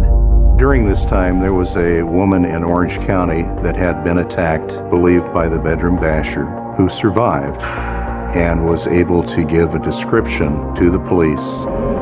A composite drawing was made. She described the perpetrator as a male, olive skin, pockmarked face, long hair, mustache, dark eyes, in his late 20s, early 30s. A task force was created in Orange County. Flyers were disseminated to the public and to patrol units. It resulted in multiple contacts of people who believed they knew who this individual was. Unfortunately, none of those resulted in the apprehension of the individual. A year after the murder, with no arrests and a killer on the loose, women in the area live in a constant state of terror. The community was definitely impacted by this terrible murder. The news was full of these kind of things, and it did create fear among people. The fact that I was living so close by, it's a little scary. Any female who resided by themselves took extra precautions to ensure that their windows, doors were in fact locked. Every possibility we looked at, we were unable to make any headway in determining what happened to Savannah Anderson. It was extremely frustrating. There was no one else that we were aware of that could provide any insight and or potentially could be a suspect. 3 years after Savannah's murder, her case remains unsolved. After you go through tips, leads, you step back, you re-examine, you say, what did I miss? It's got to be there. What did I miss? I started to believe that they just weren't going to find out. And that's terrible to think that something like that could happen and that this person is out there roaming around still. 2 more years pass until a rookie homicide detective takes a renewed interest in the case. Savannah's case was the first cold case that I ever worked. I was familiar with it because I was in patrol when it happened, and I thought, well, nobody's looked at it for a while. Maybe I should look at it. A friend of mine who knows Larry Montgomery very well calls him the evidence whisperer. I was aware he was looking at the Savannah Anderson case, and at one point he came to me and we compared notes on it. After combing through all the evidence, detectives revisit whether Savannah was a victim of the still unidentified bedroom basher. The possibility that she was killed by a serial killer was definitely looked at. I was looking at anything that I could use to direct me to a possible suspect. I'm looking at what was done at the crime scene, what did the suspect do with the body, what was maybe in his mind because of what he did. In comparing Savannah's murder to those committed by the bedroom basher, something just doesn't add up. The one thing that stood out that was not similar was the cleaning up of the victim.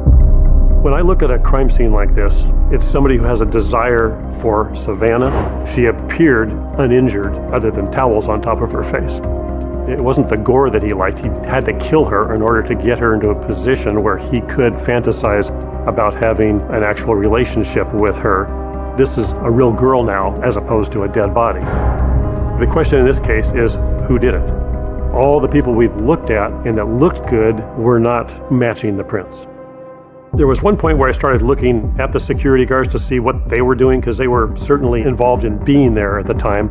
There were very big differences between what Doyle said happened and what Sellers said happened that night. And I thought that was very odd. I thought at the time that I interviewed Doyle that one of the problems was he may have gone to sleep for a while. That would certainly account for the timeline being different or his uneasiness in talking to us about that particular time period. Police quickly locate Chuck and bring him in for another interview. His story about what happened the night of the murder is the same, but a few details stand out. Doyle said that he got to the site probably 10 minutes late. He had not been able to find the person he was supposed to replace yet, Bob Sellers. About 12:30, Doyle saw Sellers come with a shirt in his hand, and I asked Doyle, did you ever ask him why he was late or why he didn't have his uniform shirt on? He said, no, he never asked him that. He just figures he's on his own time, so he could probably wear whatever he wants. That's unusual. That right there's a big red flag. That's not the only thing that raises alarm bells. Doyle said that Sellers had commented about wanting to have a drink with Savannah. He thought she was very attractive. Detectives asked Chuck Doyle if Robert Sellers ever confided anything else to him. Regarding the relationship between Doyle and Sellers, they weren't buddies. They didn't do things together. They weren't really close friends. Following this lead, investigators asked Chuck if it was common for them to go for breakfast during a shift, like they did the night of the murder. They never did that before, so why is Sellers there on a night when he's supposed to leave soon to go to work at a Marine base, saying, hey, you want to go get something to eat? It didn't seem to fit, but I had the paperwork that shows that he had been exonerated. It wasn't his print, but I saw all kinds of things that Sellers did that was suspicious. Why is he here now at this time? It all fits if he came back and did something with the body at that time. It all made sense time-wise. And that's when I decided we need to find those prints again and see if we matched them properly.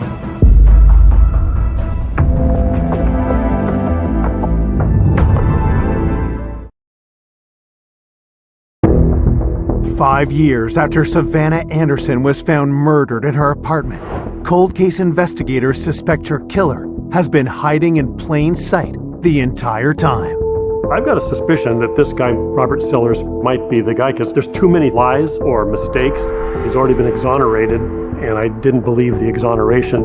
We need to find somebody who's better than our sheriff's department, who's best in the world that we can get.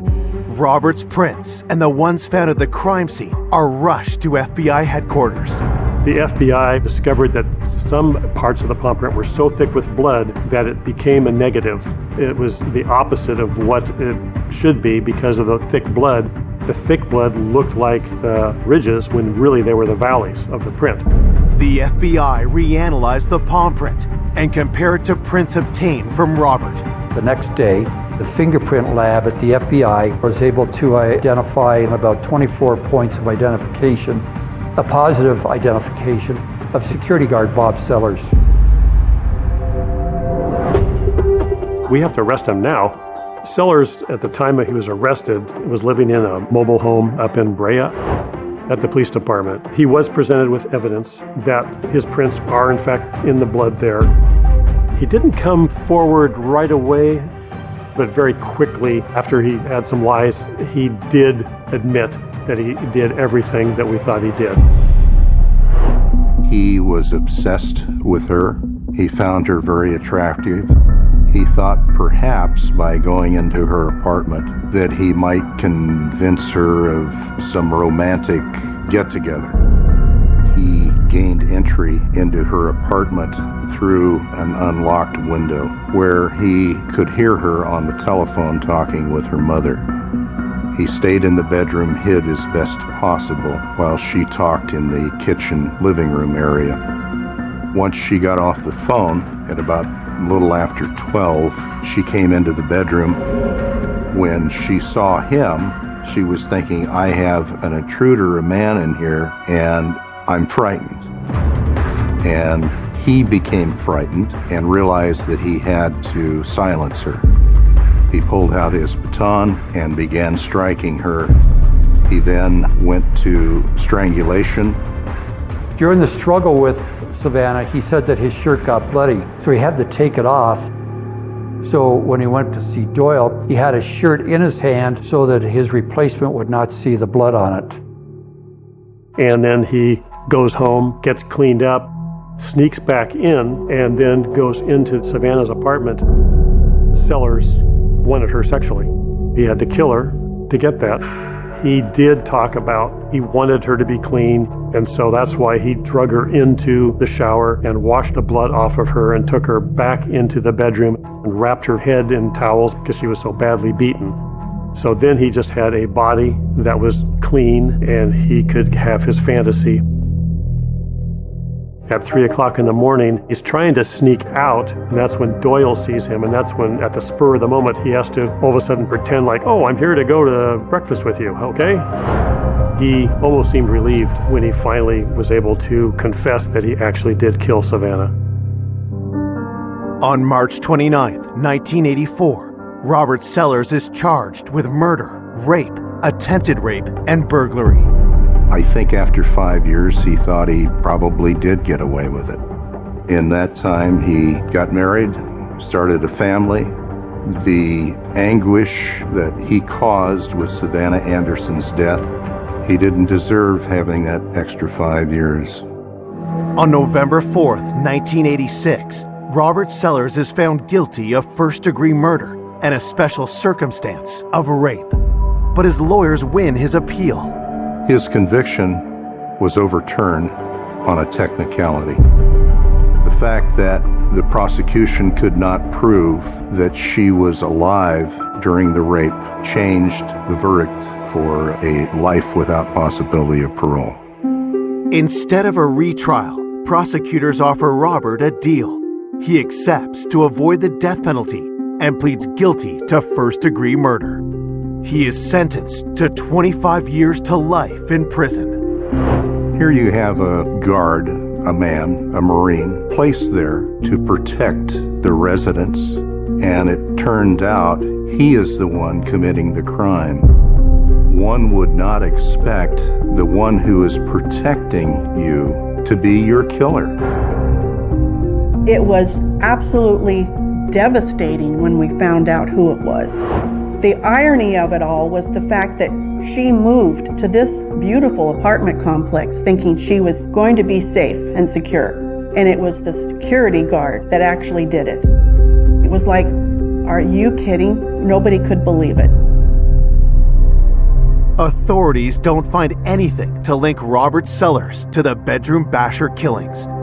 In 1996, Gerald Parker was identified and convicted of those crimes. In 1999, Robert Sellers died in prison. I do feel there was justice, especially when I found out that he died after he had been in prison. That was justice right there.